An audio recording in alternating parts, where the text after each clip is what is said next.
ఆర్థిక మంత్రి నిర్మలా సీతారామన్ ఇవాళ ఉదయం 11 గంటలకు లోక్సభలో ఆత్మ నిర్భర్ బడ్జెట్ని ప్రవేశపెట్టబోతున్నారు. మరి ఈ బడ్జెట్ రకరకాల రంగాల ఎక్స్పెక్టేషన్స్ని అందుకోగలుగుతుందా? పోస్ట్ కోవిడ్ ఉన్న సిచ్యువేషన్ని ఎలా డీల్ చేయబోతోంది ఈ బడ్జెట్? రాబిన్హుడ్ బడ్జెట్ అవసరమని కొన్ని విశ్లేషణలు కూడా వినిపిస్తున్నాయి. నిజంగా అంత సాటిస్ఫై చేయగలరా ఆర్థిక మంత్రి నిర్మలా సీతారామన్? పలు సెక్టర్లని, నిరుద్యోగాన్ని ఎంతవరకు అడ్రస్ చేయగలుగుతారు? ఇవన్నీ క్వశ్చన్ మార్క్స్లనే కనబడుతున్నాయి. ఇవాల్టి నుంచి ఫిబ్రవరి 1 నుంచి కంప్లీట్గా లాక్డౌన్ పూర్తయిపోయిన పరిస్థితి. మరి అదే రోజు బడ్జెట్ కూడా వస్తుంది. ఎటువంటి హైలైట్స్ ఉండబోతున్నాయి? వేతన జీవికి ఈ ఏటీసీలో ఏమన్నా ఈసారైనా మినహాయింపులు ఎక్కువగా ఉండే అవకాశం ఉందా? వీటన్నిటి గురించి డిస్కస్ చేద్దాం. వివిధ రంగాలకి సంబంధించిన ఎక్స్పర్ట్ గెస్ట్స్ మనతో పాటు ప్రస్తుతం స్టూడియోలో ఉన్నారు. వాళ్ళతో మాట్లాడదాం. మనతో డాక్టర్ కందాల మూర్తి గారు, చార్టెడ్ అకౌంటెంట్ ఉన్నారు. పాపారావు గారు, విశ్లేషకులు మనతో పాటు ఉన్నారు. అదేవిధంగా రాజశేఖర్ రెడ్డి గారు, సిఐఐ అగ్రి వింగ్ నుంచి మనతో పాటు పార్టిసిపేట్ చేస్తున్నారు. గీతానంద్ గారు ఐటీ ఫైనాన్షియల్ ఎక్స్పర్ట్ అయిన, అనిల్ రెడ్డి వెన్నం పరిశ్రమల నుంచి మనతో పాటు ఎక్స్పర్ట్గా ప్యానెల్లో ఉన్నారు. వాళ్ళతో మాట్లాడదాం. పాపారావు గారు, ఫస్ట్ ఆఫ్ ఆల్ స్పెండింగ్ పెంచండి. మీరు అప్పులు చేసైనా సరే దాంతో కొంతవరకు మార్పు వస్తుంది ఆర్థిక వ్యవస్థలో అనేది చాలామంది చెప్తున్నారు. మీరు అగ్రీ చేస్తారా? ఎలాంటి ఎక్స్పెక్టేషన్స్ ఉన్నాయి ఈసారి బడ్జెట్లో మీకు? అంటే నేను ఎక్కువ వివరాలు జోలికి పోను, కానీ మన గీతా గోపీనాథ్ గారి దగ్గర నుంచి దొంగతనం చేసుకొచ్చిన విషయాలు చెప్తాను కొన్ని. ఇందాక ఆయన చెప్పినవి, ఎందుకంటే పాపం ఆయనకే క్రెడిట్ ఇవ్వాలి. అది ఏంటంటే ఆయన హీ వెంట్ అరౌండ్ 7,000 కిలోమీటర్స్ ఆయన తిరిగానని చెప్పారు. ఆంధ్రాలో విలేజెస్ అన్నీ తిరిగి పక్కన బార్డర్లో కూడా తిరిగారనేది. సరే, ఆయన వివరాలు ఆయన చెబుతారు, కానీ ఆంధ్ర బార్డర్ అంటే తమిళనాడుకి ఆంధ్ర బార్డర్లో ఆయన చూసిన వివరాలు ఏంటంటే ఆయన చెప్పింది. ఇంకా అంతకంటే పోనా వివరాల్లోకి ఆయన చెప్పాలి. అది ఆంధ్రాలో బిజినెస్లు బాగున్నాయి, ఆంధ్ర ఏరియాస్లో బిజినెస్లు బాగున్నాయి, సూళ్ళూరుపేట ఏరియాలోని. తమిళనాడులో ఆ పక్కన ఉన్న ఊళ్ళలో కూడా, తమిళనాడు బార్డర్లో ఆ పక్కన ఉన్న ఊళ్ళలో బాగా. ఎందుకంటే సరే, ఇక తర్వాత నా సొంతం ఇదంతా మిగతా ఆయన కూడా దానిలో ఆయన సొంతం ఆయనకి అదే ఉంది. ఏంటంటే అక్కడ ఉద్దీపన పథకం ఉంది. ఆంధ్ర గవర్నమెంట్ ఏంటంటే ప్రజలకు డైరెక్ట్గా మనీని పంప్ చేస్తుంది, డైరెక్ట్ జనం చేతిలో డబ్బు పెడుతుంది రకరకాల రూపంలో. అది రైతులకు ఇచ్చే డబ్బులు కావచ్చు, లేకపోతే అమ్మఒడి కావచ్చు, రకరకాల పథకాల రూపంలో డైరెక్ట్గా జనం చేతిలోకి డబ్బులు ఎడుతున్నాయి. ఆ డబ్బులు వాళ్ళు ఖర్చు పెడుతున్నారు కాబట్టి ఆంధ్రాలో కూడా జిఎస్టీ పెరుగుతుంది. జిఎస్టీ ఆదాయం అన్ని చోట్ల పడిపోతున్నప్పుడు కూడా ఆంధ్రాలో పెరుగుతుంది.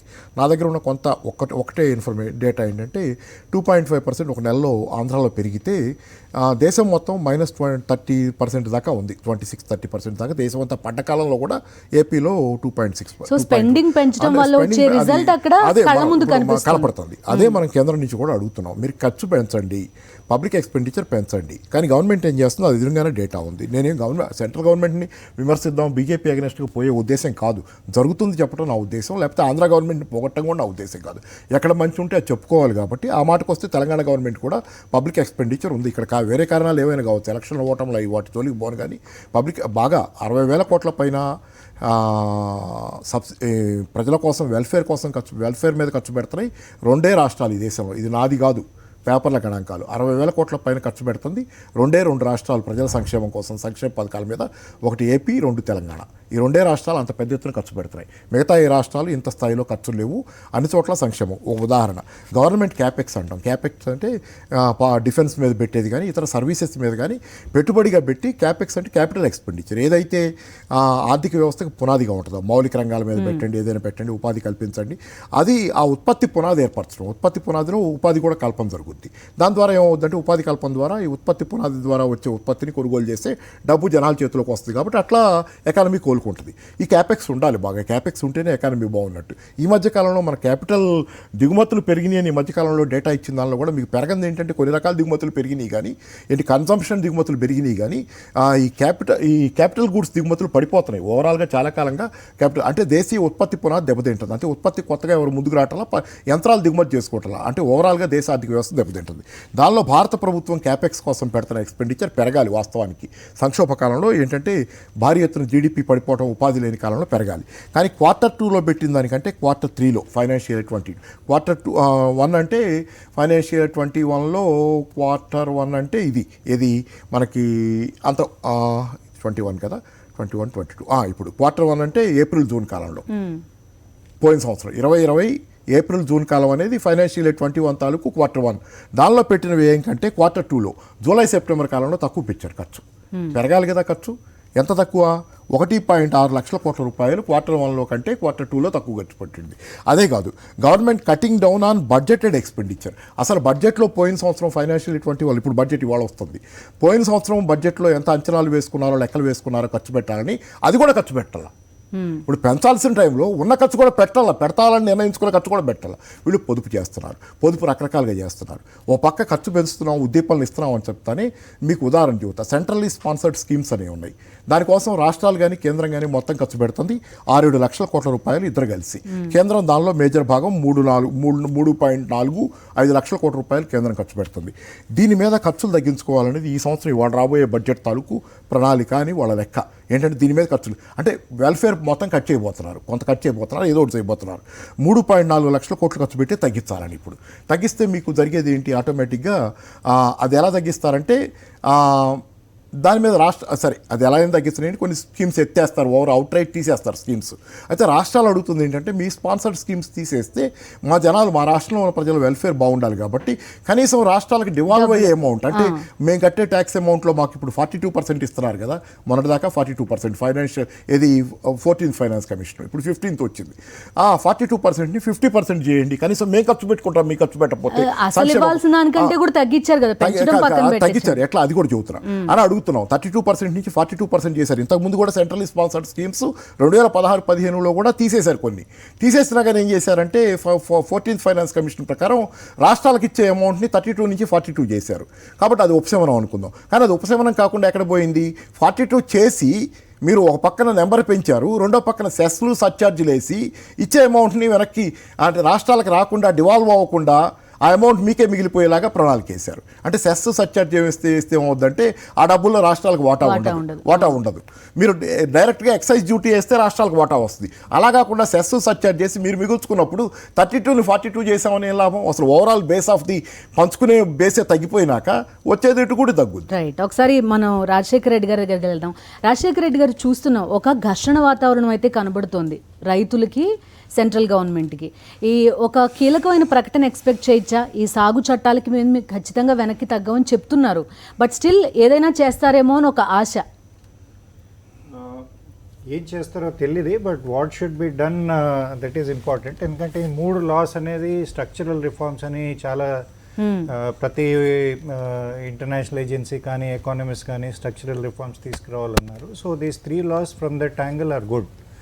కాకపోతే రైతుల్లో కొంచెం డౌట్స్ ఉన్నాయి. అంటే దీని నుంచి ఇంకా వేరేది ఏదైనా చేసి మాకు మొత్తమే తీసేస్తారు. ఎందుకంటే రైతు ఒకటేమో స్ట్రక్చరల్ రిఫార్మ్స్ ఇంపార్టెంట్, కాకపోతే రైతు 2 రిస్క్స్ ఉంటాయండి. ఒకటేమో మనకు వెదర్ రిస్క్, సెకండ్ ఏమో ప్రైస్ రిస్క్. ఈ రెండింటిని డెఫినెట్గా ఫార్మర్స్ను ప్రొటెక్ట్ చేయాలి గవర్నమెంట్. ఎందుకంటే మన దగ్గర అంత చిన్న రైతులు, సో మనకు ఈ రైతులకు తట్టుకునే శక్తి లేదు. సో ఒకటేమో వెదర్ రిస్క్ అనేది క్రాప్ ఇన్సూరెన్స్ స్కీమ్ అనేది ఉంది, కాకపోతే దాన్ని ఇంకా ఎఫెక్టివ్గా చేయాలి. ఎందుకంటే ఇప్పుడు ఫస్ట్ అందరు రైతులు కవర్ కావటం లేదు. సెకండ్ కవర్ అయినా కూడా వాళ్ళకి క్రాప్ ఫెయిల్ అయ్యి వెదర్ నుంచి డబ్బులు రావడానికి 6 months 9 months పడుతుంది. దాంట్లో కాన్ఫిడెన్స్ పోతుంది. సో అదొకటి, దాన్ని డెఫినెట్గా ఇంప్రూవ్ చేయాలి. కానీ మోస్ట్ అడ్రస్ చేయాల్సిన రంగమే వ్యవసాయ రంగం కదా. కంప్లీట్గా మనం డిపెండెంట్ చాలా వరకు పరిశ్రమలు ఉన్నప్పటికీ కూడా, కానీ దాన్ని అడ్రస్ చేస్తున్నట్లేరు. మీరు ఒక సిమిలర్ మార్కెట్ వ్యవస్థని క్రియేట్ చేస్తాం, మేము అక్కడ తీసుకుంటాం ఇక్కడ, కానీ రైతుల్లో ఉన్న భయాన్ని ఎందుకు, ఆ ట్రెడిషనల్ భయాన్ని పోగొట్టలేకపోతున్నారు. మీద government they have to come out with very clearly saying that ఈ క్రాప్ ఇన్సూరెన్స్ ఎట్లా ఇంప్రూవ్ చేసి వెదర్ రిస్క్ మేము ఖచ్చితంగా ఆదుకుంటామని. దెన్ సెకండ్ ప్రైస్ రిస్క్ అనేది, ఒకటేమో ప్రైస్ డౌన్ అయినప్పుడు గవర్నమెంట్ సపోర్ట్ చేసి మళ్ళీ ప్రైస్ కరెక్ట్ రేట్కి తీసుకురావటము. ఎంఎస్పి అనేది ఒకటి ఉంది, కాకపోతే ఇప్పుడు ఎంఎస్పి ఓన్లీ 9-10% ఫార్మర్స్కే ఉపయోగం అవుతుంది. అది ఉపయోగం అవుతుంది. ఇంకొక పాయింట్ రాజశేఖర రెడ్డి గారు, ఇప్పుడు ప్రతి ప్రోడక్ట్కి ఎంఎస్పి ఉండాలని కూడా కొంతమంది అడుగుతున్నారు. అది పాసిబుల్లా? అది అంటే ఫైనాన్షియల్ పొజిషన్గా ప్రాక్టికల్ కాదు. కాకపోతే ఏంటంటే రేట్లు డౌన్ అయినప్పుడు మార్కెట్ ఇంటర్వెన్షన్ చేయాలి. అంటే అప్పుడు డౌన్ అయిన పరిస్థితుల్లో ఆ పర్టికులర్ కామోడిటీకి గవర్నమెంట్ కొనుగోలు చేసి ఆ రేటు మళ్ళీ ఓ లెవెల్కి వచ్చేలాగా అది చేయాలి. ఇంతకుముందు పల్సెస్లో చేశారు, 2-3 years బ్యాక్ రేట్లు బాగా పడిపోయినప్పుడు చేశారు, అది రేట్ స్టెబిలైజ్ అయ్యాయి. అలాంటివి మనం ఖచ్చితంగా చేయాలి. ఒకటేమో నార్మల్ మన ఫీల్డ్ క్రాప్స్ అంటే పప్పు ధాన్యాలు కానివ్వండి, లేకపోతే రైస్ వీట్ ఇలాంటి దాంట్లో కాకుండా కూడా కొన్ని ఇంకో మిగతాది ఆనియన్స్ ఇలాంటిది ఎవ్రీ ఇయర్ అవుతుంది కదా. So government price stabilisation fund అని అనౌన్స్ చేశారు కానీ అది రియల్గా ఇంప్లిమెంట్ కాలేదు. సో ఈ రెండు చేయాలి, ఎందుకంటే అండ్ ఒకటేమో ఇది ప్రొటెక్షన్ ఫర్ ఫార్మర్స్, ఇంకోటి ఏంటంటే you have to now start using this opportunity doing more reforms. ఇప్పుడు ఫర్టిలైజర్ సబ్సిడీ ఫర్టిలైజర్ కంపెనీస్కి పోతాయి, అదే డీబీటీ డైరెక్ట్ బెనిఫిట్ ట్రాన్స్ఫర్ అని ఫార్మర్స్ చేస్తే వాళ్ళు దేనికి ఉపయోగించుకోవాలి, ఎందుకంటే కొందరు రైతులు ఫర్టిలైజర్స్ యూస్ చేసుకోవచ్చు, కాకపోతే కొందరు ఇరిగేషన్ ఎక్విప్మెంట్ యూస్ చేసుకోవచ్చు. సో ఆ డీబీటీ అనేది తీసుకురావాలి. ఇంకోటి ప్రైస్ సిగ్నల్ అనేది రైతుకు కరెక్ట్గా ఉండాలి. ఇప్పుడు మనము ఫార్వర్డ్ మార్కెట్ ఫ్యూచర్ మార్కెట్స్ అని చేశారు, కాకపోతే ఏ చిన్న స్కామ్ వచ్చినా దాన్ని మళ్ళీ వెనక్కి తీసుకుపోయి దాన్ని ఇంకా టైటన్ చేసి అది ఇన్ఎఫెక్టివ్ అయిపోయింది. ఇప్పుడు మనం షేర్ మార్కెట్లో ప్రైజెస్ ఎట్లా కంట్రోల్ చేస్తాము, దాన్ని రెగ్యులేట్ చేస్తాము స్కామ్స్ కాకుండా, అలా ఈ మార్కెట్ కూడా చేయాలి. దీని నుంచి ఏమవుతుందంటే రైతుకు నెక్స్ట్ సీజను ఏ పంట వేస్తే మనకు ధర గిట్టుబాటు అవుతుంది అది తెలిసే పరిస్థితి ఉంటుంది. ఇంకోటి వేరోజ్ రిసీట్ స్కీమ్ అని ఇంతకుముందు చాలా రోజుల నుంచి ఉంది, కాకపోతే ఇది రైతులకు ఎఫెక్టివ్ లేదు, ఓన్లీ ట్రేడర్స్ కొంచెం యూజ్ చేసుకుంటున్నారు. దాన్ని we have to make that scheme simple easy for the farmers to use. అప్పుడు ఏం చేయొచ్చు, ఫార్మర్ తీసుకెళ్ళి తన ధాన్యము వేరోజ్లో పెట్టి ఓ 50% 60% డబ్బులు తీసుకొని మీ లోన్ లాగా తీసుకొని మళ్ళీ కరెక్ట్ రేట్ వచ్చినప్పుడు అమ్మే అవకాశం ఉంటుంది. అది కూడా ఇంప్లిమెంట్ అవ్వట్లేదు. సో దాని నుంచి రైతులు బికాజ్ చిన్న రైతు ధాన్యం రాగానే ఎంబడే అమ్మాలి, లేకపోతే వాళ్ళకి మళ్ళీ ఖర్చులు ఉంటాయి, అవన్నీ బేర్ చేసుకోవడానికి ఇది కరెక్ట్గా చేస్తే ఇది కూడా బాగుంటుంది. Then we have to also do some more things, like ఇప్పుడు వెదర్ ఫోర్కాస్ట్ అనేది కరెక్ట్గా ఉంటుంది అనుకోండి. ఒకటేమో లాంగ్ టర్మ్ ఫోర్కాస్ట్ అంటే నెక్స్ట్ ఇయర్ ఎలా ఉంటుంది, నెక్స్ట్ సీజన్ ఎలా ఉంటుంది, ఇంకోటి వచ్చే వారం ఎట్లా ఉంటుంది వెదర్. ఇప్పుడు నేను హార్వెస్ట్ చేస్తున్నాను, చేయాలా వద్దా ఆపాలా, ఎందుకంటే నేను కటింగ్ చేసిన తర్వాత వరి అనుకోండి, మీరు కట్ చేసిన తర్వాత ఇమీడియట్లీ వర్షం వస్తే మళ్ళీ పాడవుతుంది. కానీ స్టేట్ గవర్నమెంట్స్ ఇనిషియేట్ తీసుకుని చేస్తున్నాయి. పర్టికులర్గా ఆంధ్రప్రదేశ్ తెలంగాణ తీసుకోండి, వీక్లో మీకు వస్తుంది జాగ్రత్త ఇట్లా, కానీ మెల్లగా సెంట్రల్ గవర్నమెంట్ ప్రతి దాని మీద పట్టుబిగించడం, పర్టికులర్గా ఫైనాన్షియల్ సిచ్యువేషన్ ఆఫ్ స్టేట్స్ ఎక్కడికి లీడ్ చేస్తుంది అది? గీతానంద్ గారు మీరేమంటారు? మెల్లగా సెంట్రల్ గవర్నమెంట్ తన మనీ తన దగ్గర ఎక్కువ పెట్టుకుంటోంది, స్టేట్స్ చేతిలో లేకుండా. స్టేట్స్కి రిసోర్సెస్ కావాలంటే ఖచ్చితంగా సెంటర్ దగ్గరికి వెళ్ళి మాకు కావాలి అని అడుక్కోవాల్సిన పరిస్థితి. What do you say? యాక్చువల్గా ఏంటంటే ఇది ఫెడరల్ స్ఫూర్తికి ఒక రకంగా చెప్పాలంటే గండిగొట్టినట్టే అని చెప్పుకోవాలి దీనికి.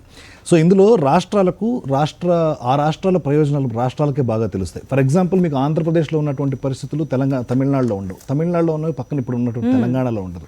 సో ఏ రాష్ట్రంలో ఏది అవసరమో ఆ ప్రజలకు వాళ్ళు ఇచ్చిన హామీల మేరకే వాళ్ళ అధికారంలోకి రావడం జరిగింది. సో అది నిలబెట్టుకునేటువంటి ప్రక్రియలో వాళ్ళకి స్వంతంగా వాళ్ళ ఇచ్చిన హామీలు నెరవేర్చుకోవడానికి కావాల్సినటువంటి ఫైనాన్షియల్ ఎబిలిటీ అనేది వాళ్ళకే ఉండాలి. సో ఇప్పుడు ఎప్పుడైతే సెంట్రల్ చేతిలోకి అన్నీ వెళ్ళిపోతున్నాయో, సో స్టేట్స్ అనుకున్నవి ఇంప్లిమెంట్ చేయలేకపోవడం, పొలిటికల్ కాజెస్ ఇవన్నీ పక్కన పెట్టేసిన మేజర్గా ఏంటంటే అనుకున్నవి ఇంప్లిమెంట్ చేయలేకపోవడం అనేది పెద్ద బ్యాడ్ అవుతుంది.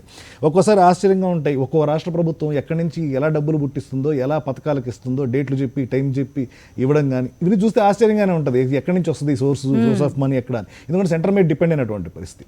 ఈరోజు కూడా మీకు రాష్ట్రాల నుంచి వస్తున్నటువంటి రిక్వెస్ట్లు మీరు కనుక గమనించినట్లయితే, కోవిడ్ వ్యాక్సినేషన్కి అయ్యేటువంటి ఖర్చు ఏదైతే ఉందో ఆ ఖర్చు కేంద్ర ప్రభుత్వమే భరించుకోవాలి, రాష్ట్ర ప్రభుత్వాల మీద కూడా వేయద్దు, వీలైనంతవరకు మీరే భరించండి దాన్ని, ఎందుకంటే మ్యాసివ్గా దేశం మొత్తానికి జరగాల్సింది. మీరు కావాలంటే ఆ ఎక్సెస్ మనీ ఏదైనా ఉంటే మీరు అడ్జస్ట్ చేసుకోగలరు. ప్రస్తుతం ఉన్నటువంటి పరిస్థితుల్లో రాష్ట్ర ప్రభుత్వాలు వీటిని సర్దుబాటు చేసుకోలేనటువంటి పరిస్థితుల్లో ఉన్నాయి అని చెప్పుకోవచ్చు అని అడుగుతున్నాయి ఇప్పుడు.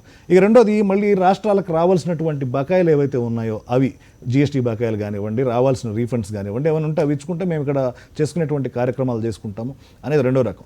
ఇక్కడ ఒక రాష్ట్రాన్ని ప్రగతి పథంలో నడపాలంటే సంక్షేమ పథకాలు ఎంత కీలక పాత్ర పోషిస్తాయో, అలాగే ఇన్ఫ్రాస్ట్రక్చర్ డెవలప్మెంట్ కానీ అదర్ ఎక్స్పెండిచర్ కానీ ఈ రెండు కూడా బ్యాలెన్స్ చేసుకోవాల్సిన అవసరం ఉంటుంది.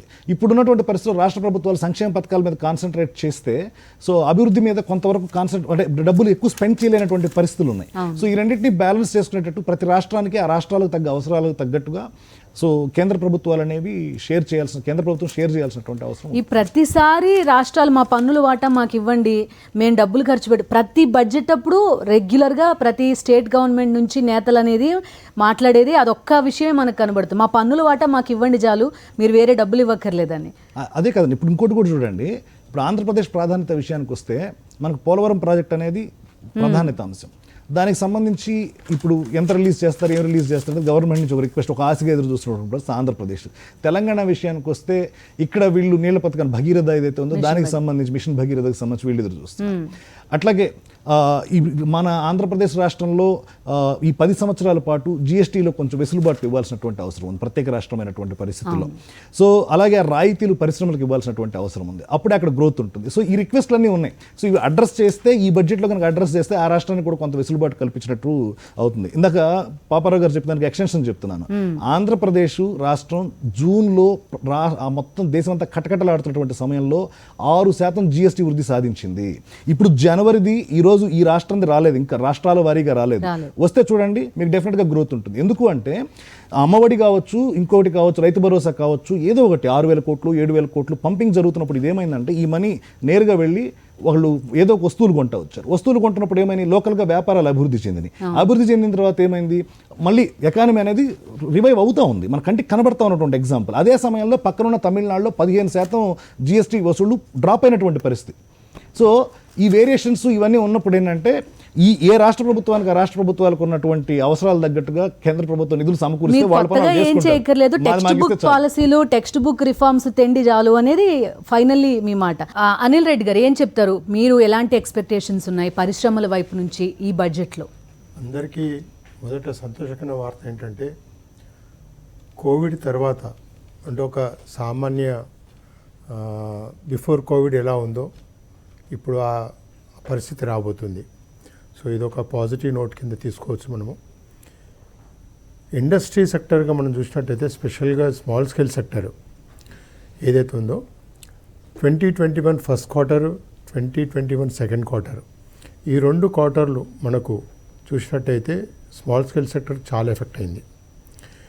ఎప్పుడైతే నిర్మలా సీతారామన్ గారు కొన్ని వెసులుబాట్లు కొంచెం సపోర్ట్ చేశారో, సెకండ్ క్వార్టర్ థర్డ్ క్వార్టర్ మధ్యలో కొంచెం పేమెంట్ రిలీజ్ చేశారు. తర్వాత 6 months మారిటోరియం పీరియడ్ ఏది ఎక్స్టెండ్ చేశారో దాని ప్రకారంగా స్మాల్ స్కేల్ సెక్టర్ కొంచెము మీదికి లేచినట్టు కనిపించింది. కానీ మళ్ళీ ఆటోమేటిక్గా లేబర్ ఎవరైతే ఎక్కువ మట్టుకు వారి స్వస్థలాలకు వెళ్ళిపోవడం జరిగిందో, రిటర్న్ టైమ్లీ రాకపోవడంతో మ్యానుఫ్యాక్చరింగ్ ఏదైతే 100% పుంజుకోవాలో అది పుంజుకోలేకపోయింది. దాని ప్రకారంగా టోటల్గా first quarter, second quarter, third క్వార్టర్లో మనకు అనుకున్నంత విధంగా ముందుకు జరగలేకపోయింది, స్పెషల్లీ స్మాల్ స్కేల్ సెక్టర్. ఎప్పుడైతే ఫోర్త్ క్వార్టర్ దగ్గరకు వచ్చే వరకు మనకు మారిటోరియం సంగతి టోటల్గా ఖతమైపోయింది. ఆ టైంలో మనకు ఈ ఫోర్త్ క్వార్టర్లో జనవరి టు మార్చ్ ఫోర్త్ క్వార్టర్ తర్వాత మనకు స్మాల్ స్కేల్ సెక్టర్లో ఎన్పిఎస్ ఎన్ని ఉంటాయి అన్నది మనకు చాలా ఓపెన్గా కనిపించే అవకాశం ఉంటుంది. మీకు ఏప్రిల్కి వచ్చినప్పుడు చూసినట్టయితే ఏవైతే స్మాల్ స్కేల్ సెక్టర్లో గవర్నమెంట్ ఆఫ్ ఇండియా వెసులుబాటు చేసి కొంచెం మనీ రిలీజ్ చేసిందో, అది రిలీజ్ చేసిన పేమెంట్ 100% ఎంఎస్ఎంఈ సెక్టర్కు వయబిలిటీ కాలేదు. ఎందుకంటే ఎక్కడనో ఒక బ్రేక్స్, ప్రాసెస్లో బ్రేక్స్, వారి ఇంటెన్షన్ కరెక్ట్ ఉండొచ్చు గవర్నమెంట్ ఆఫ్ ఇండియాది. కానీ ప్రతి బ్యాంకు కూడా ఇప్పుడు ఒక బ్యాంక్ నుంచి ఇంకో బ్యాంకు చూసినట్టయితే ప్రతి ఒక్కరు కూడా డిఫరెంట్ యాంగిల్లో దాన్ని ప్రాసెస్ చేస్తున్నారు. అంటే ఒక ప్రాసెస్ అనేది ఒకటి కామన్గా లేకుండా పోయింది. దీని ప్రకారంగా 100% స్మాల్ స్కేల్ సెక్టర్ వాళ్ళు యూటిలైజ్ చేసుకోకపోయారు. దాని గడువు అనే పీరియడ్ ఏదైతే ఉంటుందో ఆ పీరియడ్ కంప్లీట్ అయిపోయింది. కాబట్టి ఎవరు కూడా దాన్ని ప్రాపర్గా యూటిలైజ్ చేసుకోలేకపోయారు. ఎవరైతే యూటిలైజ్ చేసుకున్నారో వారికి అది ఫస్ట్ క్వార్టర్, సెకండ్ క్వార్టర్కు జరిగిన నష్టాలకు అక్కడికి సరిపోయింది. థర్డ్ క్వార్టర్, ఫోర్త్ క్వార్టర్లో రిక్వైర్మెంట్ ఫండ్స్ మళ్ళీ దొరకలేదు. కాబట్టి ఇప్పుడు వారికి చూసేది మేజర్గా చెప్పేది ఏంటంటే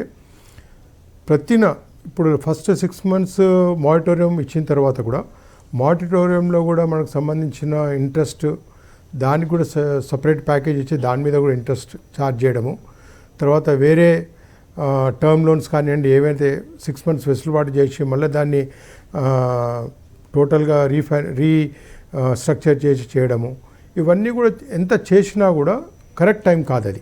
అంటే దీనికి ఒక పీరియడ్ అనేది చాలా గ్యాప్ కావాలి. ఆ పర్టికులర్ పీరియడ్లో ఇంట్రెస్ట్ వేవర్ అనేది ఒకటి కంపల్సరీ ఉండాలి. ఇంట్రెస్ట్ వేవర్ లేకున్నా కూడా ఎర్లియర్ ఇంట్రెస్ట్ రేట్ ఏదైతే ఉంటుందో దాంట్లో 50% వరకన్నా కలెక్ట్ చేసుకోవాలి. ఎందుకంటే ఈరోజు చూసినట్టయితే ఇంట్రెస్ట్ రేట్స్ చాలా తక్కువ పడిపోయాయి. ఈవెన్ మన ఎఫ్డీకి సంబంధించి చూసినట్టయితే 5 to 6% మ్యాక్సిమం ఉంది.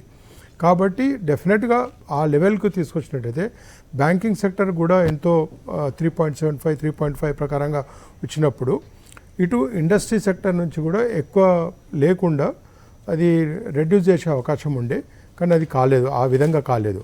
అది చేసినట్టయితే డెఫినెట్గా మనకు సపోర్టివ్ సిస్టమ్ ఉంటుండే. ఓవరాల్గా చూసినట్టయితే స్మాల్ స్కేల్ సెక్టర్లో ఒక 20% మనకు ఏదైతే ముందుకు పోయే అవకాశం ఉందో అదొకటే కనిపిస్తుంది. ఈ తర్వాత ఇందాక పాపారావు గారు చెప్పినట్టు మ్యానుఫ్యాక్చరింగ్ సెక్టర్లో మనకు ఎక్కడ కూడా ఇన్వెస్ట్మెంట్ జరగలేదు. ఎందుకంటే వారికి ఫస్ట్ క్వార్టర్, సెకండ్ క్వార్టర్లో బయటికి రావడానికే సమయం పట్టింది. ఆ తర్వాత మళ్ళీ ఎగ్జిస్టింగ్ ఉండడానికి కొరకు, అంటే ముందుకు వెళ్ళడానికి కొరకు కావాల్సిన నిధులు కానివ్వండి, లేకపోతే ఉన్నదాన్ని సదురుపెట్టుకోవడానికి కొరకు కావాల్సిన దాని కొరకు అదే సరిపోతుంది తప్పించి ఇంకా ఫర్దర్గా ఇన్వెస్ట్ చేసి కొంచెం గ్రోత్ లేదా మ్యానుఫ్యాక్చరింగ్ ప్రొడక్టివిటీ ఎక్కువ చేసుకోవడానికి అవకాశం రాదు. మన దగ్గర బ్యాలెన్స్ కూడా కొంత తక్కువ ఉన్నట్టుంది కదండి. మ్యానుఫ్యాక్చరింగ్ సర్వీస్కి కరెక్ట్గా లేదు, సర్వీస్ సెక్టర్ ఎక్కువ కనబడుతోంది.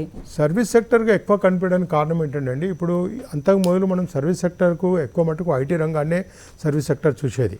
కానీ ఇప్పుడు అలా కాదు. ఇప్పుడు ఎన్నో సెక్టర్లు అంటే నార్మల్గా అంతకు మొదలు కూడా ఉంటుంది, లేదని కాదు, కానీ ఎవరు కూడా దీన్ని డీటెయిల్గా చూడలేకపోయారు. ఇప్పుడు ట్రాన్స్పోర్ట్ సెక్టర్ కూడా సర్వీస్ సెక్టర్ అనండి, లేకపోతే ఈవెంట్స్ అనండి, మేనేజ్మెంట్ అనండి, ఇవన్నీ కూడా సర్వీస్ సెక్టర్ కిందకి వస్తాయి. కానీ ఎవరు కూడా దీన్ని డీటెయిల్గా చూడలేదు కాబట్టి ఏదన్నది ఎక్కువ ఏర్పడలేదు. కానీ ఇప్పుడు అవేర్నెస్ క్రియేట్ అయిపోయిన తర్వాత సర్వీస్ సెక్టర్లు, దాని తర్వాత సర్వీస్ ట్యాక్స్, జిఎస్టీలకు వచ్చిన తర్వాత నెంబర్ ఆఫ్ ఐటమ్స్ ఏంటిది అన్నది ఏర్పడుతుంది సర్వీస్ సెక్టర్.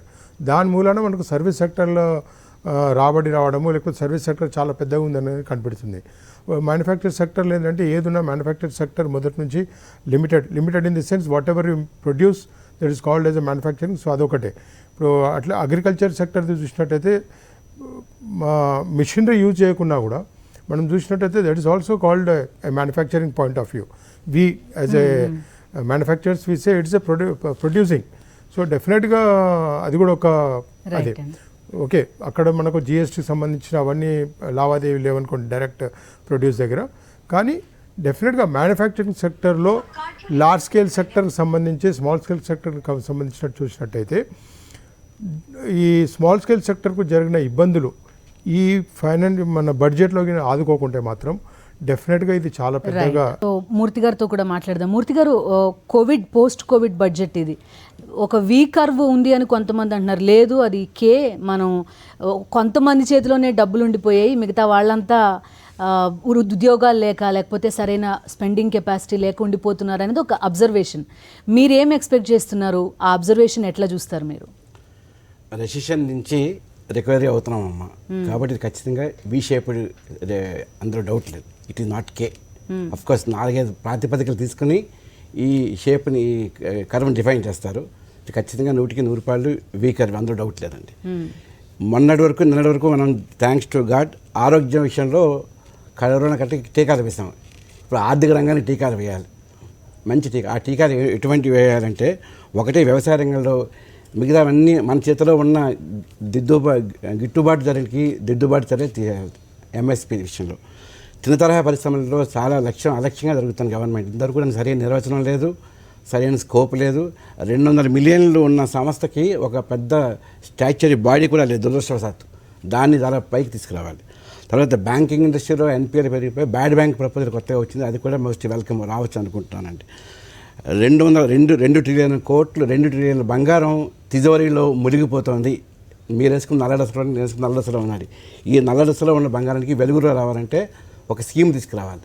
స్కీమ్ పట్టుకొస్తే బంగారం బయటకు వస్తుంది, బంగారం మెరుస్తుంది, ట్యాక్స్ కూడా పెరుగుతుంది. తర్వాత డిఫెన్స్లోని ల్యాండ్స్, రైల్వే సైడింగ్స్, పిఎస్సిలో ల్యాండ్స్ కూడా అవి మానిటైజ్ కాలేదు, అమ్మబడలేదు, వేస్ట్ నిరర్ధకంగా ఉన్నాయండి. ఆ ల్యాండ్స్ని అమ్మాలి, లేకపోతే రెంట్ అని తీసుకోవాలి. వాటి మీద 1,00,000 కోట్లు వస్తుందని చెప్పి అంచనా అండి. అది డిస్ఇన్వెస్ట్మెంట్ కాదు. అమ్మడం అంటే అద్దెకి ఇవ్వడం, దాన్ని వాడబడాలి, నిరర్ధకంగా ఉండిపోయింది. తర్వాత ఐటీ రేట్లు మార్చకూడదు.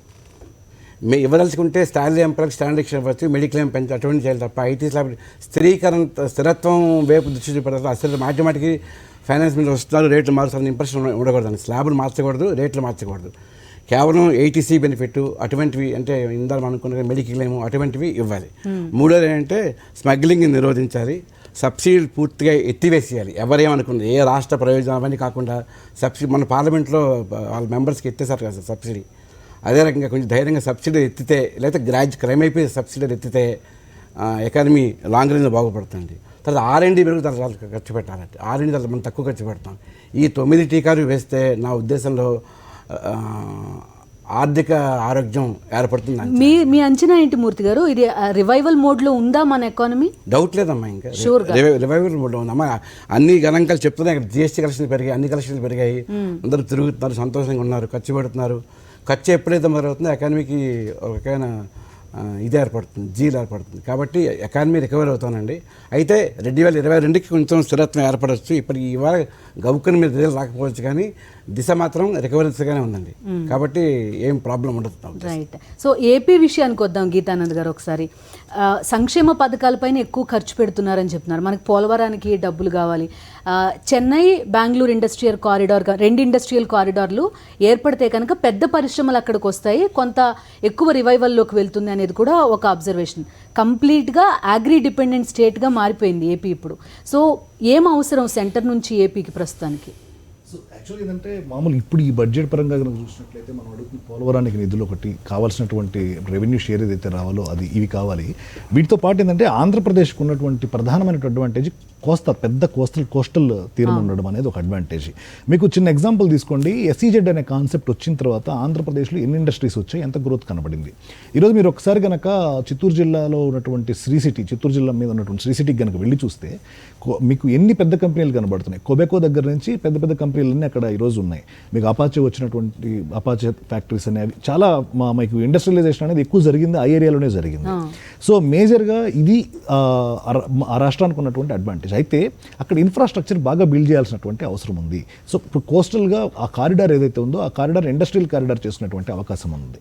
తర్వాత ఇక ఆగ్రో విషయానికి వచ్చినట్లయితే ఏంటంటే మనకి వ్యవసాయంగా చేస్తున్నామే తప్ప దాన్ని వ్యాపారంగా మార్చుకోలేకున్నాం. సో ఆ వ్యాపారంగా మార్చుకోవాలంటే ఫుడ్ పార్క్స్ రావాలి. ఈరోజు ఆంధ్రప్రదేశ్లో మీకు శ్రీని ఫుడ్ పార్క్ అని ఒక ఫుడ్ పార్క్ ఉంది. తర్వాత కొన్ని ఫుడ్ పార్క్స్ ఇప్పుడు ఏర్పాటు అవుతున్నాయి. అవేమవుతున్నాయంటే ఈ ప్రాసెస్ చేసినటువంటి దాన్ని ఎక్స్పోర్ట్ చేసేటువంటి క్వాలిటీ తీసుకెళ్ళి ప్రోడక్ట్స్ కింద బ్రాండెడ్ ప్రోడక్ట్స్ కింద కన్వర్ట్ చేయగలుగుతుంది. ఇప్పుడు మీకు తీసుకున్నట్లయితే కడప ఏరియా తీసుకున్నట్లయితే మీకు ఎక్కువగా కూడా అరటి, బొప్పాయి ఇలాంటి పండ్లు తయారవుతాయి. సో దానికి సంబంధించిన ఇండస్ట్రీస్ని అక్కడ మనం గ్రో చేసుకోవాలి. సో ఆ ఇన్ఫ్రాస్ట్రక్చర్ మీద ఏదైతే స్పెండింగ్ ఉందో ఆ స్పెండింగ్కి సంబంధించి స్పెషల్ ఫోకస్ పెట్టి ఈరోజు మనం నిధులు కనుక సాధించుకోగలిగినట్లయితే ఇండస్ట్రియల్గా వ్యవసాయానికి సంబంధించినటువంటి ఉత్పత్తుల్లోనే మనం అమ్ముకోవడానికి వీలుగా మనం ఒక ఇండస్ట్రియల్ కారిడార్స్ బిల్డ్ చేసుకోవడానికి అవకాశం ఉంటుంది. ప్రత్యేక హోదా అనేది నిజంగా అదొక వస్తే గనక అది వస్తే గనక ఇవన్నీ కొంతవరకు జరుగుతాయి, సెంటర్ ఖచ్చితంగా చేస్తుంది అని చెప్పి. ప్రత్యేక హోదా అనేది మన హక్కు అండి. మన హక్కు ప్రత్యేక హోదా అనేది. ఈ రోజు కూడా ప్రత్యేక హోదాని మర్చిపోలేదు. అంటే ఆంధ్ర రాష్ట్ర హక్కు, నేను ఆంధ్రవాణి కాబట్టి మన హక్కు అన్నాను. ఆంధ్రప్రదేశ్ హక్కు అండి అది కూడా ఆ రోజు పార్లమెంట్లో క్లియర్గా చెప్పడం జరిగింది. 5 సంవత్సరాలంటే 10 సంవత్సరాలు అని చెప్పడం జరిగింది. ఎన్ని రీజన్స్ వల్ల అది వెనక్కిపోతున్నా ప్రత్యేక హోదా అనేదాన్ని మాత్రం వదులుకోకూడదు. అది ఈరోజు సాధ్యపడకపోవచ్చు, కానీ సాధించుకుని తీరాలి, దానికోసం పోరాడి తీరాలి. ఈరోజు ప్రత్యేక హోదా వస్తే ఇంకా కూడా ఇండస్ట్రీస్ అనేవి పెరగడానికి అవకాశం ఉంది. సో సంహౌ ఈ ఆంధ్రప్రదేశ్కు ఉన్నటువంటి ఇంకోటి ఏంటంటే మీకు న్యాచురల్ రిసోర్సెస్ కూడా ఎక్కువ. మీకు ముగ్గురాయి దగ్గర మనకు ఉన్నటువంటి ఖనిజాలు, ముగ్గురాయి దగ్గర నుంచి మీరు తీసుకుంటే రకరకాల ఖనిజాలు దొరుకుతున్నటువంటి పరిస్థితి. ఇప్పుడు సిమెంట్ ఇండస్ట్రీస్ని సరిగ్గా ప్రోత్సహించుకోగలిగితే మనకి ఇప్పుడు కడప ఏరియాలో ఎలా పెరుగుతుందో చూడండి, ఐరన్ ఓర్ సంబంధించినటువంటి. సో వీటన్నిటికీ సంబంధించిన ఇండస్ట్రీస్ ఇవన్నీ రావాలి, ఇంకా ఇండస్ట్రియల్ గ్రోత్ పెరగాలి అంటే మనకు ఖచ్చితంగా ప్రత్యేక హోదా కావాలి. దానివల్ల ఉద్యోగాలు అలోన్ చేయలేదు, ఇది ఖచ్చితంగా సెంట్రల్ గవర్నమెంట్ ఇది ఉంటేనే చేయగలుగుతారు. అండ్ ఇంకోటి మీకు స్టేట్ గవర్నమెంట్ చేతిలో ఎంతసేపు ఉండేది కదా, ఇప్పటికి అయిపోయేది. చేసేవాళ్ళు వచ్చిన మొదటి రోజు రెండో రోజు చేసేవాళ్ళు, అవ్వలేదు. అది వాళ్ళ చేతిలో ఉంది కాబట్టి దానికోసమే మనం ఫైట్ చేస్తున్నటువంటి పరిస్థితి. ఈరోజు మీరు తీసుకోండి విశాఖ ఈరోజు మళ్ళీ మనకి పరిపాలనా రాజధాని అయిన తర్వాత నా ఎక్స్పెక్టేషన్ విశాఖపట్నం అనేది మనం ఒక 10 ఏళ్ళు 15 ఏళ్ళు కాంపిటీషన్ కింద తీసుకుంటే గ్రోత్ రేట్లో ముంబైతో మనం పోటీ పడేటువంటి అవకాశం ఉంటుంది. ఎందుకంటే ఆల్రెడీ అది కల్చరల్గా కూడా మామూలుగా అంటే సాంస్కృతికంగా తీసుకున్న రకరకాల కాంబినేషన్స్ ఉన్నటువంటి ఏరియా అది. 2 బీచ్ సముద్ర పొడ్డున ఉన్నటువంటి నగరాలు ఎప్పుడు కూడా బాగా అభివృద్ధి చెందుతాయి అన్నది మనకి ఒక చెన్నై నగరాన్ని తీసుకొని చూడండి, ఒక ముంబై నగరాన్ని తీసుకొని చూడండి. సో ఇవన్నీ కూడా ఆల్రెడీ అక్కడ ఉన్నటువంటి రిసోర్సెస్ వాటిని వాడుకొని ప్రాపర్గా యూటిలైజ్ చేసుకుంటే Visakhapatnam will be the number 1 place. So ఇట్లా ఆంధ్రప్రదేశ్ని మనం ఒక పిక్చర్ తీసుకొని నెక్స్ట్ 15 ఏళ్ళు కనుక ప్రొజెక్షన్ తీసుకొని చూసినట్లయితే మరొక గుజరాత్ మరొక మహారాష్ట్రలా కూడా మారడానికి అవకాశం ఉన్నటువంటి రాష్ట్రం. ఈ రాష్ట్రం కొత్తగా ఏర్పడిన తర్వాత దానికి ఇవ్వవలసినటువంటి ప్రత్యేక హోదా అనే హక్కును గనక ఇచ్చి దానికి పునరుజ్జీవాన్ని గనక పోసినట్లయితే ఆంధ్రప్రదేశ్ రాష్ట్రం భారతదేశ అభివృద్ధిలో ప్రధాన భూమిక పోషించేటువంటి అవకాశం ఉంటుంది. సో దానికి ఉన్నటువంటి అడ్వాంటేజెస్ ఏమున్నాయో వాటిని గుర్తించి వాటిని కేంద్ర ప్రభుత్వం వాడుకోగలగాలి. ఇప్పుడు ఇంకోటి చెప్పారు, మీకు 21 లక్షల కోట్ల ప్యాకేజీ విడుదల చేస్తున్నప్పుడు వ్యవసాయానికి సంబంధించి ఇన్ఫ్రాస్ట్రక్చర్ బిల్డ్ చేయాల్సినటువంటి అవసరం ఉంది. దాంతోపాటు మనం ఏంటంటే మన గోడౌన్స్ కానివ్వండి, కోల్డ్ స్టోరేజ్ యూనిట్స్ కానివ్వండి, ఇవి తయారు చేసుకోవాల్సినటువంటి ఇవి ఇవ్వాల్సినటువంటి పరిస్థితి ఉన్నారు. దానిలో ఆంధ్రప్రదేశ్కి మేజర్ వాటా రావాల్సినటువంటి అవసరం ఉంది. ఎందుకంటే మీకు మదనపల్లి లాంటి ఏరియా తీసుకుంటే ఒకసారి టమాటా పారబోస్తే ఒకసారి టమాటా ప్రియంగా దొరుకుతూ ఉంటుంది. సో ఎందుకని మనం స్టోర్ చేయలేనటువంటి ప్రొడక్ట్స్ అవి. సో అలాంటి వాటిని ఎలా తీసుకొస్తాం? సో ఇవన్నీ కూడా అక్కడ మంచి పొటెన్షియల్ ఉన్నటువంటి స్టేటు. ఈరోజు కాంపిటీషన్లోకి వస్తే టాప్ 3-4కి వెళ్ళిపోయేటువంటి స్టేట్ అది. దానికి ఇవ్వాల్సినటువంటి బూస్ట్ ఇవ్వాలి. దానికి ఇవ్వాలంటే ప్రత్యేక హోదానే కావాలి. నాకు తెలిసి పార్లమెంట్లో కూడా ప్రత్యేక హోదా మీద ఈరోజు వాయిస్ వినిపించేటువంటి అవకాశం ఉంది ఎంపీస్. సో ప్రత్యేక హోదా వస్తే మాత్రం డెఫినెట్గా ఆంధ్రప్రదేశ్ అనేది 1, 2, 3 పొజిషన్లో ఫైట్ చేస్తూ ఉంటుందండి. డాక్టర్ మూర్తి గారు, మీరు చెప్పండి, 7.5 years కంప్లీట్గా 2 స్టేట్స్ డివైడ్ అయిపోయి, అటు తెలంగాణకి మాకు పన్నుల వాటా మాకు ఇవ్వండి అని వాళ్ళు ఎప్పటి నుంచో అడుగుతున్నారు, రావట్లేదు. చాలా ఎక్కువ ఖర్చు పెట్టారు, మిషన్ భగీరథ కానివ్వండి, ఇవి కానివ్వండి, వాటికి ఆ డబ్బులు రాలేదు. ఆంధ్రప్రదేశ్ పరిస్థితి కూడా అంతే. పోలవరం మాకు అది ఆ ఒక్కటి చేయండి, మేము చాలా అభివృద్ధి చేయగలుగుతామని వాళ్ళు అడుగుతున్నారు. మీ అబ్జర్వేషన్ ఏంటి? ఈ బడ్జెట్లో అయినా ఈ ఇష్యూస్ని అడ్రస్ చేస్తారా? దురదృష్టవశాత్తు ఈ సబ్జెక్ట్ని అందరూ రాజకీయంగానే చూస్తానండి, అటుపక్క ఇటుపక్క. అలా అసలు చూడకూడదు. ఎన్నికలు అయిపోయిన తర్వాత ఆ భేదాలు మర్చిపోవాలి. అప్పుడు సంక్షేమమే ప్రధానాంశంగా ఏర్పడాలి తప్ప దురదృష్టవశాత్తు ఇవాటికి ఏ మాట్లాడినా రాజకీయ రంగు పురమైందే ఏ స్టేట్మెంట్ రావట్లేదు. కానీ అనుకున్న ప్రకారం వాళ్ళు ఇచ్చిన మాట, పార్లమెంట్ సభ్యులు ఇచ్చిన మాట నిలబెట్టుకోవడం ధర్మం. నిధులు ఇవ్వాలి. మనం ఎక్కడ చూస్తాం, ఎప్పుడు రైలు బడ్జెట్ వచ్చినా కూడా ఆంధ్రప్రదేశ్కి తెలంగాణకి మొండి చేయి చూపిస్తున్నారు. మన వాళ్ళు ఎవరు రైల్వే మినిస్టర్ ఒకసారి ఆయన అయ్యారు దత్తాత్రేయ, కానీ అప్పుడు కూడా మనకి ఎప్పుడు ఉపయోగం రాలేదు. కొన్ని రాష్ట్రాల్లో రైలు మినిస్టర్ వచ్చినప్పుడు అక్కడ ఇన్ని రైల్లో పడ్డాయి, అసలు మనకి రైలు కూత వినపడలేదు ఇక్కడ ఆంధ్రప్రదేశ్లోని తెలంగాణలోని. అటువంటి పక్షపాత వైఖరి మాత్రం ఎవరు చేయకూడదు. సో ఖచ్చితంగా ఇటు పోలవరానికి అటు భగీరథకి కావస్తే వాళ్ళకి డౌట్ ఉంటే అది చెక్ చేసుకోవాలి, లేదా వాళ్ళు సూపర్వైజ్ చేయాలి తప్ప నిధులు మాత్రం ఆపకూడదండి. నిధులు రావడం 2 అడ్వాంటేజ్. స్కీమ్ అది పూర్తవుతుంది, అమల్లోకి వస్తుంది. అమల్లోకి వస్తే ఆటోమేటిక్గా మనకి ఎన్నో ప్రయోజనాలు ఏర్పడతాయి. కాబట్టి ఇంకా ఇటువంటి ఈ బడ్జెట్ వస్తుందా నేను చెప్పలేను. ఎందుకంటే ఇది ఎంత లేదన్నా ఇప్పుడు కరోనా ఎఫెక్ట్లో తయారు చేసిన బడ్జెట్ కాబట్టి ఓవరాల్గా ఆలోచించవచ్చు. కానీ నిష్పక్షపాతం మాత్రం వహించాలి కేంద్ర ప్రభుత్వం. స్టేట్స్ పర్టికులర్గా తెలంగాణ, ఆంధ్రప్రదేశ్ అడుగుతున్నది ఇంకొకటి, Hyderabad to Vijayawada high speed మాకు ట్రైన్ ఒకటి కావాలి అని చెప్పి కూడా అడుగుతున్నారు. ఏమంటారు పాపారావు గారు, ఎంతవరకు ఉపయోగం ఉంటుంది అది? అంటే ఇప్పుడు అంతా ప్రపంచంలో చాలా మార్పులు జరుగుతున్నాయండి. సరే, ఇక ప్రయారిటీస్లో అది ప్రయారిటీ అంటే మళ్ళీ బుల్లెట్ ట్రైన్ ప్రయారిటీ అన్నట్లు ఉంటుంది. కానీ హై స్పీడ్ ట్రైన్ వేరు, బుల్లెట్ ట్రైన్ వేరు. ఎందుకంటే బుల్లెట్ ట్రైన్కి చాలా వేల కోట్ల రూపాయలు ఖర్చు అవుతాయి కాబట్టి దాని ప్రయారిటీ వేరు. కానీ ఓవరాల్గా ఏంటంటే ప్రజలు వేగంగా, అంటే ఇప్పుడు అన్ని నానో సెకండ్ వేగంలో, ఇంటర్నెట్ ఏమో, కమ్యూనికేషన్ ఏమో నానో సెకండ్ వేగంలో జరుగుతుంది, ట్రాన్స్పోర్ట్ ఏమో 1980లో లాగా జరుగుతుంది. ఇది తేడా లేదు, గ్యాప్ ఉంది కదా. ఆ గ్యాప్ ఫిల్ చేయాలి కదా మీరు. ఇప్పుడు చైనా లాంటి దేశాలు, ఆఖరికి చైనా మనలాంటి దేశం ఒకప్పుడు, ఆ దేశం ట్రైన్లు ఎంత వేగం, ఇప్పుడు కొత్తగా లేటెస్ట్ ట్రైన్లు వస్తున్నాయి ఇంకా వేగం. నేను ఒకసారి వెళ్ళినప్పుడు కూడా 700 కిలోమీటర్లు అనుకుంటా గంటకు, అది సుమారు అది ఐ డోంట్ రిమెంబర్. కానీ ఏంటంటే చాలా షార్ట్ టైంలో కవర్ చేస్తున్నారు వాళ్ళు డిస్టెన్సెస్ని. అది డెఫినెట్గా వెల్కమ్. కానీ ఏంటంటే దానికి 100 కోట్లు 1000 కోట్లు ఖర్చు పెట్టి 1000 కోట్లు సందర్భం కాదు ఇది. కాబట్టి ఏంటంటే ప్రయారిటీస్గా బుల్లెట్ ట్రైన్ ప్రయారిటీ కాదు, కానీ హై స్పీడ్ ట్రైన్ అనేది డెఫినెట్గా ప్రయారిటీ. ఎవరైనా కోరుకుంటారు. కాకపోతే ఎక్స్పెన్సెస్ అంటే ఇప్పుడు ఈ మధ్యకాలంలో ప్రైవేటైజేషన్ తెచ్చి హై స్పీడ్ ట్రైన్ అంటే వాళ్ళు ఇష్టం వచ్చిన ఛార్జీలు వసూలు చేస్తారు. కాబట్టి ప్రైవేటైజేషన్ వ్యతిరేకిస్తానే గవర్నమెంట్ సెక్టర్గా హై స్పీడ్ ట్రైన్ మనం కోరుకోవటం తప్పు కాదు, గవర్నమెంట్ సెక్టర్గా చేయొచ్చు. తర్వాత రెండోది ఏంటంటే ఇప్పుడు పెద్దలు చాలామంది చాలా మాట్లాడారు కాబట్టి నా అవకాశం మళ్ళీ అటు వెళ్ళింది, మళ్ళీ ఇట్లా ఇప్పుడు వచ్చింది కాబట్టి చెప్తున్నా. సరే, రాజశేఖర్ గారు ఫామ్ బిల్ సపోర్ట్ చేశారు, నేను అపోజ్ చేస్తాను, అది మామూలే కదా. అపోజ్ చేస్తే ఏంటంటే నేను అనేది ఏంటంటే ఐఎంఎఫే చెప్పింది స్వయంగా, IMF communications chief, media communications chief లాగా ఆయన పేరు ఏదో ఉంది, రైస్ ఏదో వస్తుంది అనుకుంటా. ఆయన చెప్పింది ఏంటంటే ఫార్ములాస్ కరెక్ట్ మంచిదనే అంటున్నాడు ఆయన. ఏమంటున్నా అంటే ఆయన ఫార్ములాస్తో ఎఫెక్ట్ అయ్యే రైతుల కోసం సోషల్ సెక్యూరిటీ నెట్ ఉండాలంటాడు. అంటే ఎఫెక్ట్ అవుతారు రైతులు, దెబ్బతింటారు అనేది ఆయన పరోక్షంగా చెబుతున్నాడు. దెబ్బతిన్న వాళ్ళ కోసం వాళ్ళు పోయి పాతాళంలో పడిపోకుండా ఏదైనా కవర్ వేయండి, ఒక కవర్ పెడితే దానిలో వచ్చి పడతారు, సోషల్ సెక్యూరిటీ నెట్ పెట్టండి అంటే పోతారు రైతులు అనేది ఆయన చెబుతున్నాడు. ఇక్కడైతే సోషల్ సెక్యూరిటీ నెట్ ఉన్నది కూడా బీకేస్తున్నారని తెలిసినప్పుడు నేనైతే ఫార్ములాస్ని సమర్థించలేను. ఐఎంఎఫ్ చీఫ్ చెప్పిన దాని ప్రకారమే.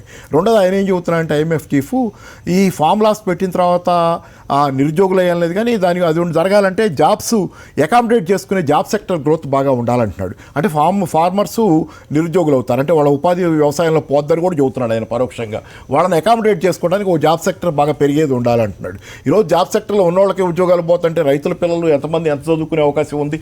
ఎందుకంటే కార్పొరేట్ సెక్టర్లో విద్య అంటే చిన్న విద్య కాదు, అది చదువుకోవడం కూడా ఖరీదైందిగా మారింది.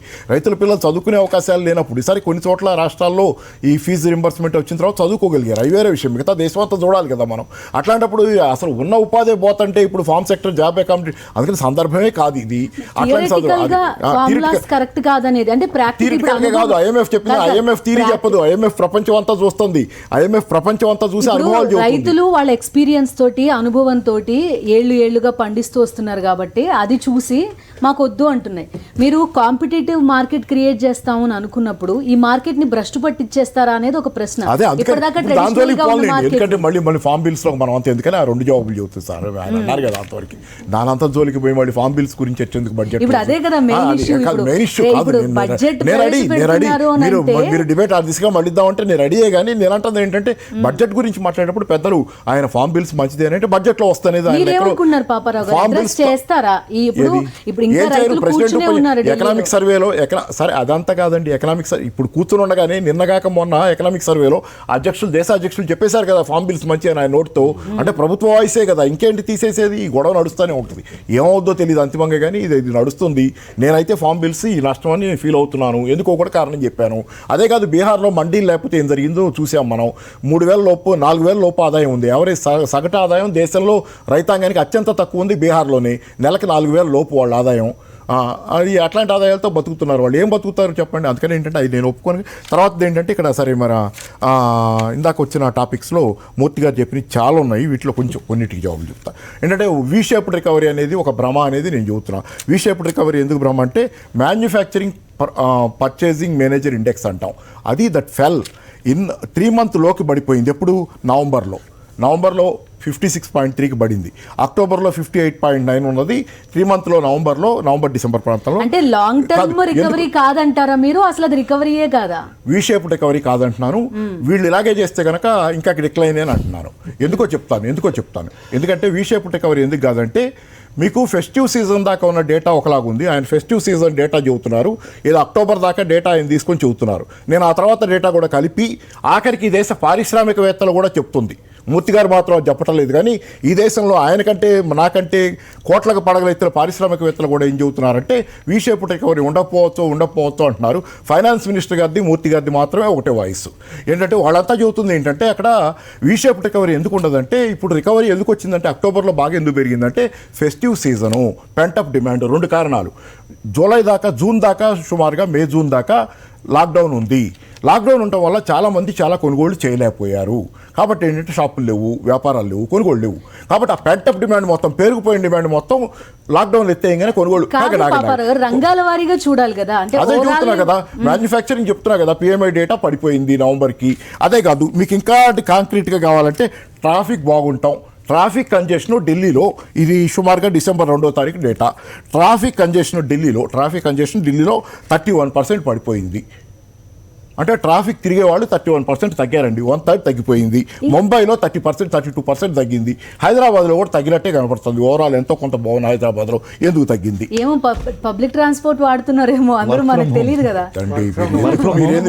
మీరు ఏదో ఒకటి పట్టుకొస్తానంటే పట్టుకురండి రీజన్లు, కానీ పట్టుకొస్తానంటే ఇప్పుడు అసలు ఓవరాల్గా ఎవరి వెహికల్ వాళ్ళు కొనుక్కునే ఒక కాలం పెరిగింది. కానీ ఇప్పటి కాదు నుంచి కాదు కాదు ఆగండి ఇప్పుడు కాదు. ఆగండి. ఇవాళ మీరు చెప్పండి, ఫిబ్రవరి కాదు, ఫస్ట్ please, నుంచి please, అన్ని మీరు ఓపెన్ కాదు, అయ్యాయి. నేను చెప్పేది మీరు లాక్డౌన్ question కంప్లీట్ గా కాదు, మీరు పోయింది. వాదన చేయకండి, క్వశ్చన్ వేయండి అంతే. అదే ఎందుకంటే మీరు లాక్డౌన్ చెప్తున్నారు- కంప్లీట్ గా కాదు, అయిపోయింది. కాదు, క్వశ్చన్ please. అడుగుతున్నా. కాదు, question. ఇవాళ నుంచి డేటా చూడరా, Please, please, ఫిబ్రవరి వినండి, ఫస్ట్ మీరు అన్నారు నుంచి చూసారా, అన్ని పబ్లిక్ రివైవ్ ట్రాన్స్పోర్ట్ అన్నారు చూసారా, పబ్లిక్ ట్రాన్స్పోర్ట్ వాడటం తగ్గించారు. ఎందుకు తగ్గించారంటే కోవిడ్కి భయపడి ఎవరు పర్సనల్ వెహికల్ వాళ్ళు సేఫ్ అనుకొని సెకండ్ హ్యాండ్ కార్లు కొనుక్కుంటున్నారు. ఫస్ట్ హ్యాండ్ మామూలు కొత్త కారు కొనలేక సెకండ్ హ్యాండ్ వ్యాపారం ఎంత పెరిగిందో చూడండి.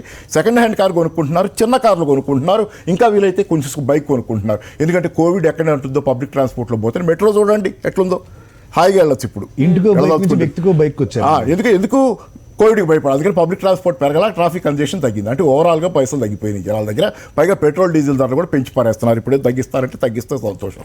తర్వాత retail visits to decline. Retail షాపులకి వెళ్ళే విజిట్స్ ఓవరాల్గా ఫెస్టివ్ సీజన్ తర్వాత, అంటే అక్టోబర్ తర్వాత, అక్టోబర్ నవంబర్ మొదట్లో, ఆ తర్వాత రీటైల్ విజిట్స్ అంటే రీటైల్ షాపులకి వెళ్ళి 29% తగ్గినాయండి 2020లో. 29% తగ్గటువంటి కొనుగోలు తగ్గిపోయినాయి. పండగకి ఏదో కొన్నారు, పండగ నడపాలి కాబట్టి. తర్వాత విద్యుత్ వినియోగం year on year December data, November data, అది ఇయర్ ఆన్ ఇయర్ తగ్గిపోయింది. విద్యుత్ వినియోగం తగ్గింది అంటే అది. తర్వాత స్పెండింగ్ ఐఎల్ఓ ప్రకారం కూడా డేంజరస్ గా కనిపిస్తుంది. V-shaped రికవరీ ఎక్కడ పోతంటే కిందకి ఐఎల్ఓ ప్రకారం నాది కాదు ఇది, international labour organisation of the UNO, దాని ప్రకారం ఇన్ఫార్మల్ సెక్టర్లో వేతనాలు 22.6% పడిపోయినాయి. కోవిడ్ అనంతర కాలంలో ఫార్మల్ సెక్టర్లో 3.6% పడిపోయినాయి. V-shaped రికవరీ ఎక్కడ? ఇంకా చాలా ఉంది చెప్తే, ఇంకా నేను పోను. మరి V-shaped రికవరీ కాదంటున్నారు. మరి సెంట్రల్ ఫైనాన్స్ మినిస్టర్ మాత్రం ఖచ్చితంగా ఇది ఎకానమిస్టులు చెప్తున్నది అదే. లెట్స్ సీ మరి నిజంగా అది V-shaped రికవరీ అవునా కాదా అనేది మళ్ళీ వెళ్దాం మూర్తి గారు. సో మూర్తి గారు, రివైవల్ మోడ్ లో లేదు అనేది ఒక పర్స్పెక్టివ్ అయినది. ప్రతిదానికి ఒక గణాంకాలు తీసుకుంటున్నారు కదా. ఇప్పుడు మాకు కూడా కొన్ని గణాంకాలు ఉన్నాయి. ఆ గణాంకాల ప్రకారం మిత్రుడు అనిల్ గారు చెప్పినట్టు GST కలెక్షన్స్ పెరిగాయి. అది ఒక శుభసూచకం. అంటే ఏ రంగం నుంచి పెరిగిందో తర్వాత విషయం. ఓవరాల్ కిట్టీకి రెవెన్యూ పెరిగింది. ఈ అమెజాను, ఫ్లిప్కార్ట్లో సేల్స్ చాలా బాగా పెరిగాయి. ఇప్పుడు ఈ దెబ్బతిన్న వాళ్ళు చాలామంది కాస్ట్ రిడక్షన్ యాస్పెక్ట్లో వాళ్ళు ఆపరేషన్ మినిమైజ్ చేసుకుంటున్నారు. తర్వాత తిండి ఉన్నాయంటే స్విగ్గీ అవన్నీ శుభ్రంగా వాళ్ళు అమ్ముతున్నారు, వీళ్ళు తింటున్నారు మామూలుగా. అంటే స్విగ్గీ చాలా చిన్న కాంట్రిబ్యూషన్, కానీ మామూలుగా సేల్స్ తగ్గడం జరగలేదండి. ఫిజికల్గా షాప్కి వెళ్ళి మనం కొనకపోవచ్చు, ఎందుకంటే భయం, కరోనా భయం ఒకటి. షిఫ్ట్ ఆఫ్ స్పెండింగ్ కనిపిస్తుంది. అంటే ఆన్లైన్ మార్కెట్ లో ఎక్కువ కొంటున్నారు. షిఫ్ట్ రెండు, షిఫ్ట్ ఇన్ ది డిమాండ్, అంటే షిఫ్ట్ ఇన్ ది మోడ్. ఫిజికల్గా మన మార్కెట్లో కొనే బదులు అమెజాన్లో కొంటున్నారు అందరూ. ఇప్పుడు మేము కూడా ఇవాళ 5 రోజులు వచ్చి ఉండేవాళ్ళం కాదు. మేము కరోనా అల్లూరు ఉంటే మేము ఎవరిలో ఉంటే మా మీద మాట్లాడేవాళ్ళం కదా. అదే రకంగా స్పెండింగ్ జరుగుతోంది, కానీ ఆ స్పెండింగ్ లో షిఫ్ట్ కనబడుతోంది. ఫిజికల్ గా వెళ్ళి కొనుక్కోవడం కంటే ఆన్లైన్ ఎక్కువ ప్రిఫర్ చేస్తున్నారు. స్పెండింగ్ ఇంక్రీజ్ అయింది. హైదరాబాద్ ట్రాఫిక్ స్వయంగా కారు మీరు తెలుస్తుంది ఎంత కష్టంగా ఉందో. అవును, ఒక కారు ఇవాళకి కారు మీరు తీసుకెళ్తే చాలా టైం వేస్ట్ అవుతుంది. అంటే కార్ జామ్స్ ఉన్నాయి, కంజెషన్ అన్నది ఉంది, జామ్ ఉంది. నాకు నిదర్శనం, నాకు అంకెలు లేవు, నేను గట్టిగా మాట్లాడలేను, కానీ నా దగ్గర ఉన్నదంటే జామ్ అవుతుంది. ఇవాళకి ట్రాఫిక్ జామ్ అవుతుంది. కాబట్టి ఖచ్చితంగా V-shape మీరు సెల్ఫ్ ఎక్స్పీరియన్స్ తో చెప్తున్నారు. రైట్, షిఫ్ట్ ఇన్ చెప్పండి పాపారావు. ట్రాఫిక్ జామ్ అవుతుంది అనేది ఇప్పటికీ నిజమే, కానీ నేను చెప్తుంది ట్రాఫిక్ జాము హైదరాబాదు అంటే తెలంగాణ, ఏపీ డిఫరెంట్గా ఉన్నాయనేది మొదటి చెప్పి 60,000 కోట్ల రూపాయలు వెల్ఫేర్ స్కీమ్స్ ఉన్నాయి. ఈ 2 స్టేట్స్ కొంచెం బెటర్గా ఉన్నాయని చెప్పాను కాబట్టి అవుతున్నాయి, దాని గురించి కాదంటాను నేను. కానీ టూలెట్ బోర్డులు కూడా ఎక్కువ ఉన్న విషయాన్ని అది కూడా గమనించాలి. టూలెట్ బోర్డులు ఎందుకు ఎక్కువ ఉన్నాయి అనేది కూడా చాలామంది వర్క్ ఫ్రమ్ హోమ్ వెళ్ళిపోయారు, అది వేరే విషయం. కానీ ఏంటంటే చాలామంది ఇక్కడ, నాకు తెలిసిన చాలామంది కూడా ఇక్కడ బతకలేక హైదరాబాద్లో ఉద్యోగాలు లేక, పనులు లేక వెళ్ళిపోయిన వాళ్ళు, వైట్ కాలర్ ఎంప్లాయీస్, ప్రొఫెషనల్సే ఎక్కువ ఎఫెక్టెడ్ కోవిడ్ అనంతర కాలంలో కూడా. వాళ్ళకి ఇక్కడ రికవరీ లేదు. టూలెట్ బోర్డులు చాలా ఉన్నాయి. మన రెంట్స్ కూడా తగ్గించుకున్నారు కొంచెం చాలా చోట్ల. ఈ మధ్య మన పేపర్లో కూడా వచ్చింది ఏంటంటే కొన్ని ఏరియాల్లో వాళ్ళు అంతకుముందు ఇస్తున్న అంత రెంట్ కూడా వసూలు చేస్తున్న రెంట్ కూడా వసూలు చేయలేక సగానికి సగం తగ్గిపోయిన రెంట్స్ కూడా ఉన్నాయి. కాబట్టి ఏంటంటే ట్రాఫిక్ కంజెషన్ అనేది ఓవరాల్గా గతంలో కంటే కూడా ట్రాఫిక్ తగ్గింది, కానీ కంజెషన్ ఉంది, నేను కాదంటా. ఏపీ తెలంగాణలో ఉండడానికి కారణం ఇక్కడ కొంచెం బెటర్గానే ఉంది ప్రాస్పెక్ట్స్. V-shape అంటే పాత ప్రభావం కాదండి, రెసిషన్ తర్వాత రికవరీ అని గమనించాలి. డెసిషన్లో పడిపోయాను, మనం గోతులో పడ్డాను. నాకు ఒక అడుగు మీరు ఎత్తారు, నేను వచ్చాను, 2 అడుగులు ఎత్తారు, వచ్చాను. అది కూడా మనం అది గమనించాలి. రెసిషన్ రికవరీ అంటే రెసిషన్ నుంచి బయట రావడం రికవరీ, పురవైభవం కాదు. పురవైభవం ఇంకా రాలేదు మనం. కాదు నేను ఆయనతో మేమిద్దరం వాదించుకుంటాం బాగోదు ఇంతమంది ఉన్నారు కానీ ఒకటి విషేప్ రికవరీ కాదంట. నేను చెప్పేది ఏంటంటే ఒక అడుగు పైకి వచ్చాం, రెండు అడుగులు పైకి వచ్చాం అనేది నిజమే. పోస్ట్ కోవిడ్ తర్వాత జూన్ అనుకుంటే సుమారు జూన్ జూలై ప్రాంతాల్లో ఎకానమీ బాగా రికవర్ అయింది, అంటే ఉపాధి బాగా పెరిగింది. అక్టోబర్ ఆగస్ట్ సెప్టెంబర్ ఆ ప్రాంతాల్లో ఎకానమీ అక్టోబర్ దాకా స్టాగ్నేట్ అయింది, ఉపాధి గ్రోత్ లేదు, ఒక రకంగా అయిపోయింది. చూడండి సిఎంఐ డేటా చూడండి, centre for monitoring India economy అయిపోయింది. నవంబర్ నుంచి మళ్ళీ కిందకు పోతుంది గ్రాఫ్. అందుకని నేను చెబుతున్నా, ఆయన పాత డేటాతో చెబుతున్నా, నేను కొత్త డేటా అంటే నేను ఆయన పాతది ఆయనకి తెలియదని చెప్పటం, కొత్తది ఆయన ఉద్దేశం ఏంటంటే అక్టోబర్ దాకా ఉంది కాబట్టి ఉందని నేను అనుకుంటున్నా. మీ ఇద్దరి మధ్య కాదు, ఈ భిన్నాభిప్రాయం చాలా ఎవరి మంది మధ్య లేదు. మీరు మన డేటాతో చెప్పాలంటే నేను చెబుతా, అక్టోబర్ కాలం దాకా ఆగస్ట్ సెప్టెంబర్ కాలంలో స్టాగ్నేషన్ ఉంది, ఉపాధి ముందు పెరిగింది, జూన్ జూలైలో బాగా పెరిగింది. ఆ తర్వాత ఆగస్ట్ సెప్టెంబర్ ఆ ప్రాంతంలో స్టాగ్నేట్ అయింది, పెరుగుదల ఒక రకంగా అట్లాగే పోయింది, పెరగకుండా తగ్గకుండా పోయింది. ఆ తర్వాత మళ్ళీ డిక్లైన్ మొదలైంది, పండగ సీజన్ అయిపోయి డిక్లైన్ మొదలైంది. ఈ డిక్లైన్ గురించి నేను కామెంట్ చేస్తాను, ఇది వీషేపుడ్ రికవరీ ఎందుకు కాదు, డిక్లైన్ ఉండకూడదు. వీషేపుడ్ అంటే మళ్ళీ ఇలా ఇలా ఇలా వెళ్ళిపోతుండాలి పైకి, అలా వెళ్లకుండా కిందకి వెళ్ళటం మొదలైంది, మీరు గమనించమని చెబుతాను. రైట్. సో ఈ రికవరీకి సంబంధించి ప్రతి ఇద్దరు ఎనలిస్టుల మధ్య ఖచ్చితంగా అభిప్రాయ భేదం ఉండి తీరుతుంది, అది ఎవరేం చేయలేం మనం. గీతానంద్ గారు, ఇంకా చాలా డిమాండ్ ఏంటంటే ఇప్పుడు స్క్రాప్ పాలసీ కూడా ఇవాళ బడ్జెట్లో ఒకటి వస్తుంది అని చెప్పి 15 ఏళ్ళు అయిపోయిన వెహికల్స్ని ఇస్తే కొంత ఇన్సెంటివ్స్ ఇస్తాము అని, ఎంతవరకు వర్కౌట్ అవ్వచ్చండి అది? అసలు ఆటో రంగం అనేది మంచి పీక్స్లో ఉన్న టైంలో ఎలక్ట్రానిక్ వెహికల్స్ వైపు వెళ్ళడం ఒకటి, BS4 నుంచి BS6కి షిఫ్ట్ కావాలని చెప్పి ఆల్ ఆఫ్ సడన్ ఒక రకంగా చెప్పడం అంటే అది రుద్రమనే చెప్పుకోవాలి. సరే ఉద్గారాలు మనం ఇంకా నేచరు అవి ఇవి మాట్లాడుకుని పక్కన పెట్టేస్తే బిజినెస్ పరంగా మాట్లాడుకుంటే చాలా ఇంపాక్ట్ చేసింది ఆటో రంగాన్ని. సో ఒక్కసారిగా అది ఒక పెద్ద కుదుపనే చెప్పొచ్చు. దాంట్లో ఉన్న మిగిలిపోయిన ఈ స్టాక్ అంతా అమ్ముకోవడానికి ఇన్ని రోజులు పట్టింది దానికి. రీసెంట్గా మొత్తం ఆఖరికి డిస్కౌంట్లు ఇచ్చి ఎట్లా ఒకట ఆ బళ్ళని కూడా ఆటో రంగం నుంచి వదిలించుకున్నటువంటి పరిస్థితి. ఇప్పుడు మళ్ళీ తిరిగి సేల్స్ రావాలంటే 15 ఏళ్ళు దాటిన వెహికల్స్ని ఏం చేయాలి, దీనికి ఒక తుక్కు పాలసీ అనేది కావాలని ఎప్పటి నుంచో అడుగుతున్నారు. సో ఆటో రంగం కుదేలైనటువంటి పరిస్థితుల్లో ఇప్పుడు కొత్తగా టెక్నాలజీలు వచ్చి ఎలక్ట్రానిక్ వెహికల్స్ వచ్చి జనం కొని దానికి మళ్ళీ 100 డౌట్లు ఉన్నాయి ఎలక్ట్రానిక్ వెహికల్స్ కొనాలంటే, దీనికి ఎక్కడ మనం ఛార్జింగ్ పెట్టుకోవాలి, ఇలాంటి డౌట్స్ అని మనం ఎంత దూరం పోద్దో తెలియదు. సో ఇటువంటివన్నీ కన్ఫ్యూజన్లో ఉంది, రకరకాలుగా ఉంది ఆటో రంగం పరిస్థితి. మెయిన్ ఆటోకి వచ్చేసరికి ఏంటంటే ఆటో యాన్సర్ యూనిట్స్ కూడా దెబ్బతిన్నాయి దీనివల్ల. సో అప్పటి నుంచి ఏంటంటే మాకు ఆ పాలసీ వస్తే కొంచెం వెహికల్స్ అవి సేల్స్ అవి కొంచెం గ్రో ఉంటాయి అని చెప్పి అడుగుతున్నారు. అది ఈసారి వస్తే ఈ పాలసీలో ఏదైనా మనకి క్లియర్ కట్ ఇన్స్ట్రక్షన్స్ ఏమైనా ఉంటాయేమో చూడాలి. మేజర్గా డీజిల్ వెహికల్స్ పోస్ట్ కోవిడ్ కొంతవరకు రికవరీ ఉంది అనేది ఒక అబ్జర్వేషన్. మీరు అది కన్ఫర్మ్ అండి. ఆ పోస్ట్ కోవిడ్ వచ్చింది ఎందుకు వచ్చిందంటే ఇంతకుముందు ఇంటికి బైక్ ఉంటే చాలుకునేవాళ్ళు, ఇప్పుడు ఏమవుతుందంటే వైఫ్ వెళ్తుంటే హస్బెండ్ బైక్ తీసుకెళ్లాల్సి వస్తుంది. పబ్లిక్ ట్రాన్స్పోర్ట్ ఒకళ్ళు ఇంతకుముందు డిపెండ్ అయ్యేవాళ్ళు, ఇప్పుడు డిపెండ్ కాలేని పరిస్థితి ఎందుకంటే కోవిడ్ వస్తుందని. ఇందాక పాపారావు గారు చెప్పినట్టు సెకండ్ హ్యాండ్ కార్స్ లేకపోతే ఫస్ట్ హ్యాండ్ కార్స్లోనే డిస్కౌంట్స్ మీద ఇచ్చేసిన ఈవెన్ 10%, 15% డిస్కౌంట్లు కూడా ఇచ్చి కార్లు అమ్మినటువంటి పరిస్థితి మన డిసెంబర్లో. అంటే భారీ డిస్కౌంట్లు ఇచ్చి అమ్మేశారు. BS4 వెహికల్స్ మిగిలిపోయినప్పుడు అయితే మీకు 10 లక్షల కార్ మీద దాదాపు 2,10,000 7 ఇట్లా కూడా డిస్కౌంట్లు ఇచ్చి తోసేశారు వెహికల్స్. సో జనం కూడా ఎక్కువగా కొన్నారు ఆ టైంలో, ఎందుకంటే రిక్వైర్మెంట్ ఉంది ఆ టైంలో, దాంతోపాటు డిస్కౌంట్లో దొరుకుతూ ఉంది. సో తీసుకున్నటువంటి మాట వాస్తవం. అందువల్లే ఆటో రంగంలో మనకి ఈ రికవరీ కనబడింది. దాంతోపాటు ఇప్పుడు మోడల్ చేంజ్ SUV ఇప్పుడు అంటే ఈ ఒక్క రంగంలోనే కాదు అన్ని రంగాల్లో కూడా కస్టమర్ బిహేవియర్ మారిపోయింది. మారిపోయిన తర్వాత ఏమైంది, ఇప్పుడు మేజర్గా ఇంతకుముందు సెడాన్లో లేకపోతే హ్యాచ్ బ్యాక్లో ఉండేవాళ్ళు ఇప్పుడు SUVస్కి వస్తున్నారు. కాంపాక్ట్ SUVs ఎక్కువ డిమాండ్ ఉన్నటువంటి పరిస్థితి. మీరు కొత్తగా వస్తున్న మోడల్స్ చూడండి, టాటా నుంచి వస్తే నెక్సాన్, హ్యారియర్ ఇటువంటి మోడల్స్ అన్నీ కూడా ఎక్కువగా కూడా SUV మోడల్స్ వస్తున్నాయి. సో మోడల్ చేంజ్ అనేది ఏమవుతుందంటే ఆల్రెడీ ఒక 4 ఏళ్ళు 5 ఏళ్ళు వెహికల్స్ వాడిన వాళ్ళు ఉంటారు కదా, వాళ్ళు ఈ కొత్త వెహికల్స్కి షిఫ్ట్ అవుతున్నటువంటి పరిస్థితి. ఇలా ఓవరాల్గా సేల్స్ అయితే ఆటో రంగంలో ఇంక్రీజ్ అయినాయి. Every month on month growth కనబడతా ఉంది. ఈవెన్ వాటికి సంబంధించిన లాభాలు కానీ కంపెనీలు ప్రకటించినటువంటి లాభాలు కానీ ప్రోత్సాహకరంగానే ఉన్నాయి. దాంతోపాటు ఆ స్టాక్స్ కూడా పెరుగుతున్నాయి ఓవరాల్గా చెప్పాలంటే. సో ఆటో రంగంలో ప్రస్తుతానికి కావాల్సింది ఏంటంటే మేజర్గా ఈ తుక్కు పాలసీ ఒకటి కావాలి. 2 GST ఏమైనా తగ్గిస్తారా అనేది వాళ్ళ సైడ్ నుంచి రిక్వెస్ట్. అంటే నాకు తెలిసి ఎవరి ఇండస్ట్రీ కూడా మాకేమైనా GST తగ్గిస్తారా అని అడుగుతారు. సో వాళ్ళ దగ్గర నుంచి కూడా రిక్వెస్ట్ ఉంది. ప్రధానంగా ఆటో రంగం నుంచి ఈ 2 ఉన్నాయి. 18కి కావాలంటున్నారండి ఇప్పుడు GST ఎక్స్పెక్టేషన్. ప్రస్తుతానికి 18 ఉంది, 28 నుంచి 18 ఉంది. 18 కావాలని అడుగుతున్నారు. 18 కావాలని. ఇంకోటి ఏంటంటే ఇందులో రీసెర్చ్కి మళ్ళీ డిస్కౌంట్ ఏమని అడుగుతున్నారు. సో ఇప్పుడు ఎలక్ట్రానిక్ వెహికల్స్ అనేది అంత ఈజీగా అయ్యేటువంటి రీసెర్చ్ ఏం కాదు. ఇది ఈ ఒక్క రంగంలో అన్న కాదు, ఇందాక మనకు సార్ చెప్పినప్పుడు 9 పాయింట్స్లో 9 ఇంజెక్షన్స్ చెప్పినప్పుడు అందులో ఒక ఇంజెక్షన్ ఏంటంటే రీసెర్చ్ అనేది. ఈరోజు భారతదేశంలో 56% రీసెర్చ్ జరుగుతుంటే 56% పెట్టుబడులు ప్రభుత్వం పెడతా ఉంది, ప్రైవేట్ నుంచి రీసెర్చ్ అనేది లేదు. ఈరోజు మీకు మనకు వచ్చినటువంటి ఆక్స్ఫర్డ్ వ్యాక్సినే కదా మొట్టమొదటి వచ్చింది, ఒక యూనివర్సిటీ బిల్డ్ చేసింది కదా వ్యాక్సిన్. ఇండియాలో యూనివర్సిటీస్కి ఎంత ఫెసిలిటీస్ ఇచ్చాం రీసెర్చ్ మీద.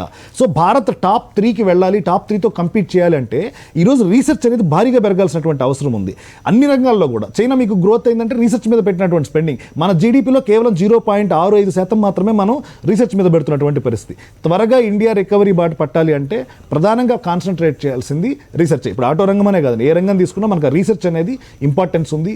యూనివర్సిటీస్ని రీసెర్చ్ చేసేటట్లుగా ప్రోత్సహించాలి, ప్రోత్సాహకాలు అందించాలి.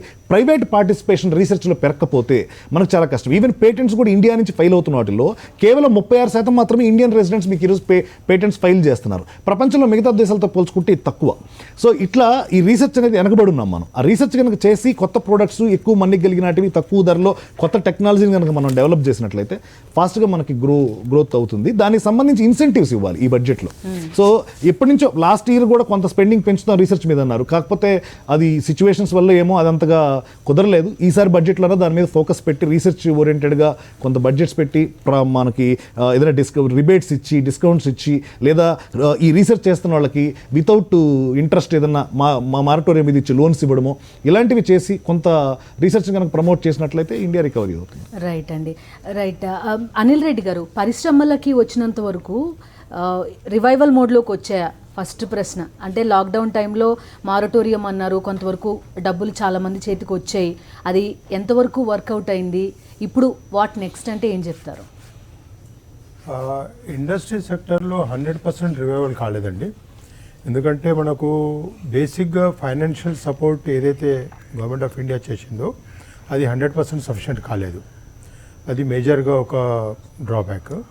సెకండ్, ఎప్పుడైతే most of the labour an time మూమెంట్లో అందరూ ఎక్కడికక్కడికి వెళ్ళిపోయారు. ఎందుకంటే మన దగ్గర స్పెషల్లీ మనం చూసినట్టయితే కొన్ని రాష్ట్రాలలో లోకల్ ఎంప్లాయ్మెంట్ కన్నా ఎక్కువ మటుకు బీహార్, యూపీ లేదా రాజస్థాన్ అక్కడ సైడ్ వచ్చేవారు ఎక్కువ ఉన్నారు.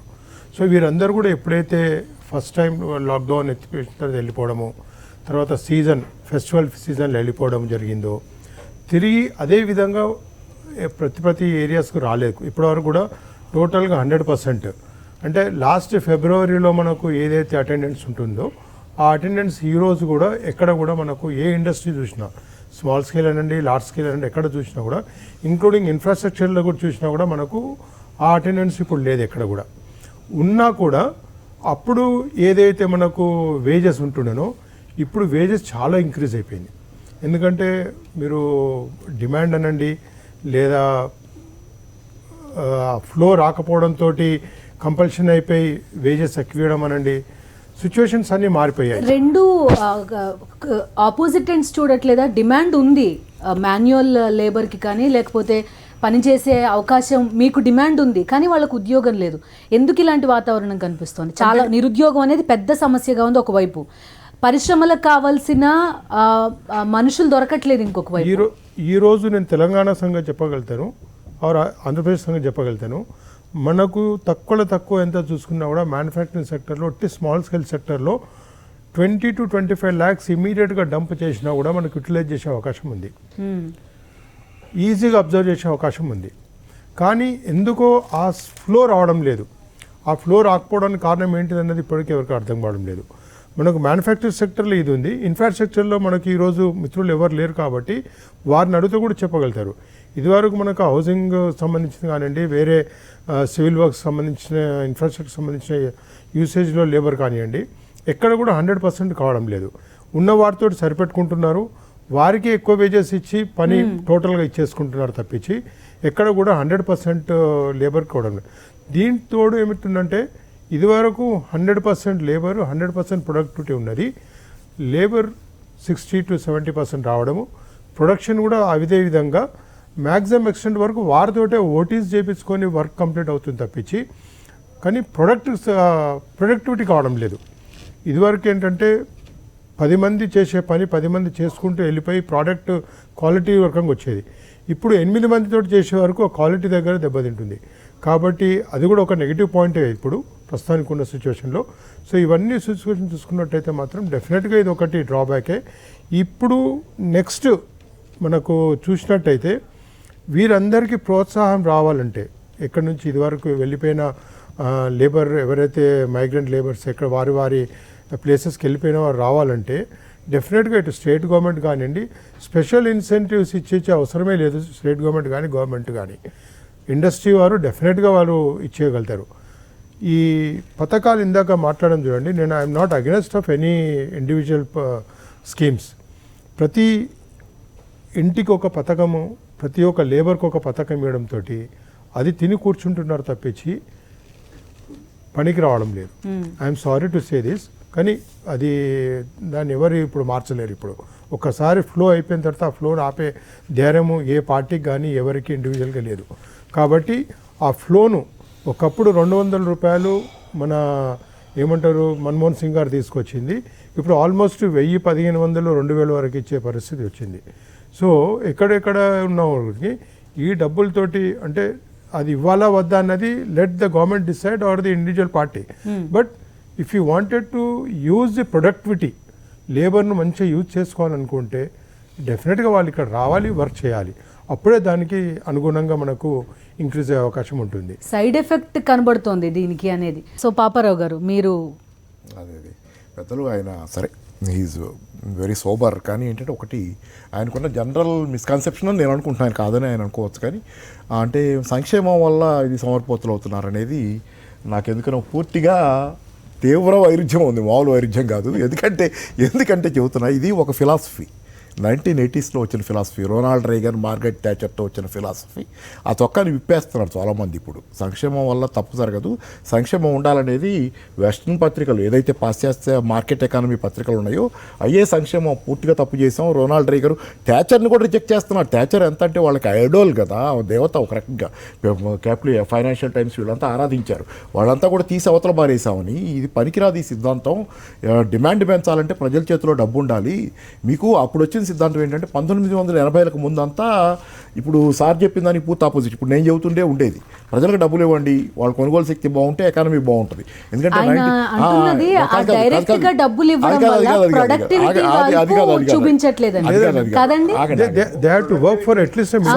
అవుతారన్నారు కదా, అక్కడ నా అబ్జెక్షన్. ప్రొడక్టివిటీ క్వశ్చన్ తర్వాత మాట్లాడదాం. కాదు ఒక నిమిషం. ఎందుకంటే 1930sలో గ్రేట్ డిప్రెషన్ వచ్చినప్పుడు వీళ్ళు నిర్ణయం ఏంటంటే అంతకుముందంతా ఏంటంటే ధనవంతులకు ఇవ్వటం, ట్రేడ్ యూనియన్లు బలహీనంగా ఉండటం ఇయే లెక్క. అంతకుముందు ఆ పద్ధతిలో నడిపారు. ట్రేడ్ యూనియన్లు ఉంటే బార్గెనింగ్ పవర్ పెరుగుద్ది, వర్కరు వాడు వేతనాల కోసం డిమాండ్ చేస్తాడు, సమ్మెలు చేస్తాడని. ట్రేడ్ యూనియన్స్ చాలా వీక్ అంతకుముందు.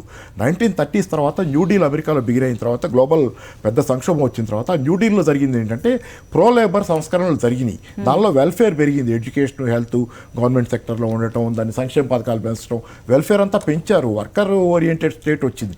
ఆ తర్వాత వాళ్ళు వర్కర్స్ ఖర్చు పెట్టడం పెరిగిన కొద్దీ వాళ్ళకి డబ్బులు వచ్చి సంక్షేమం వాళ్ళది గవర్నమెంట్ చూసుకొని, కార్పొరేట్లు కూడా వాళ్ళకి అనుకూలంగా వాళ్ళ విధానాలు తీసుకొని, ట్రేడ్ యూనియన్లు స్ట్రెంత్ అయ్యి, డిమాండింగ్ కెపాసిటీ పెరిగి లేబర్ది.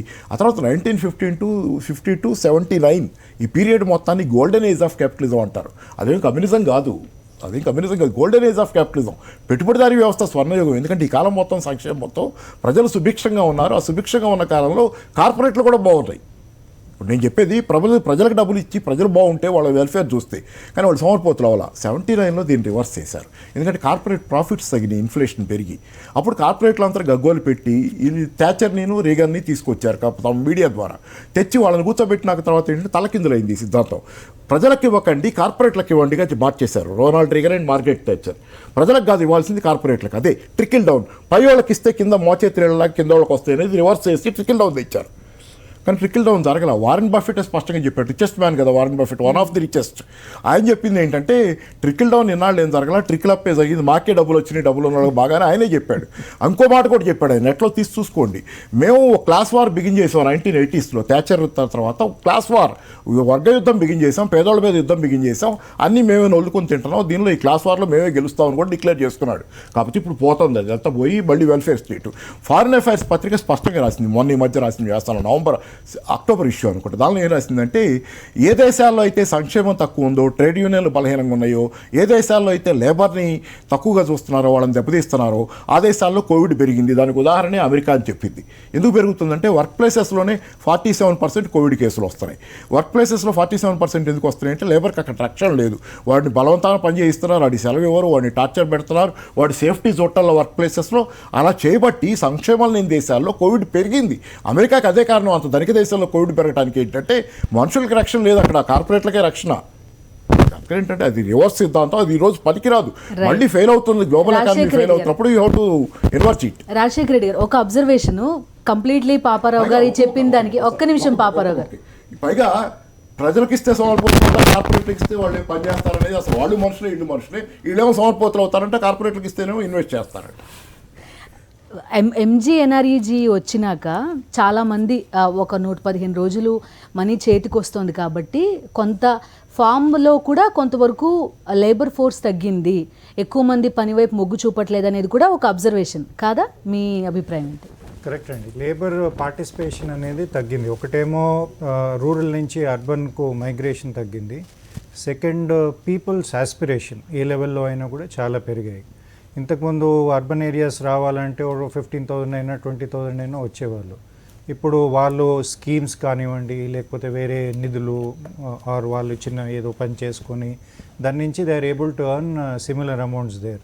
అందుకొరకు ఈ మైగ్రేషన్ అనేది చాలామంది మొగ్గు చూపట్లేదు. ఎందుకంటే సిటీకి వచ్చి నానా బాధలు పడి, అకామిడేషన్ సరిగ్గా లేక, జీతాలు సరిగ్గా లేక. So if because of productivity పెరిగి మెషిన్ ద్వారా కానీ, మెషిన్ స్కిల్ ఎక్కువ ఇంప్రూవ్ చేసి we are able to increase wages, will see that reverse migration. ఫార్మింగ్లోనే కూడా అదే అయిందండి. ఎందుకంటే నిధులు అవన్నీ వచ్చి కంఫర్టబుల్ అయ్యారు. ఊర్లో ప్రతి ఒక్కరికి 1 ఎకరమో 2 ఎకరాలు ఎంతో ల్యాండ్ ఉంటుంది, అది చేసుకుని కొంత రివర్స్ మైగ్రేషన్ కూడా ఉన్నట్టుంది.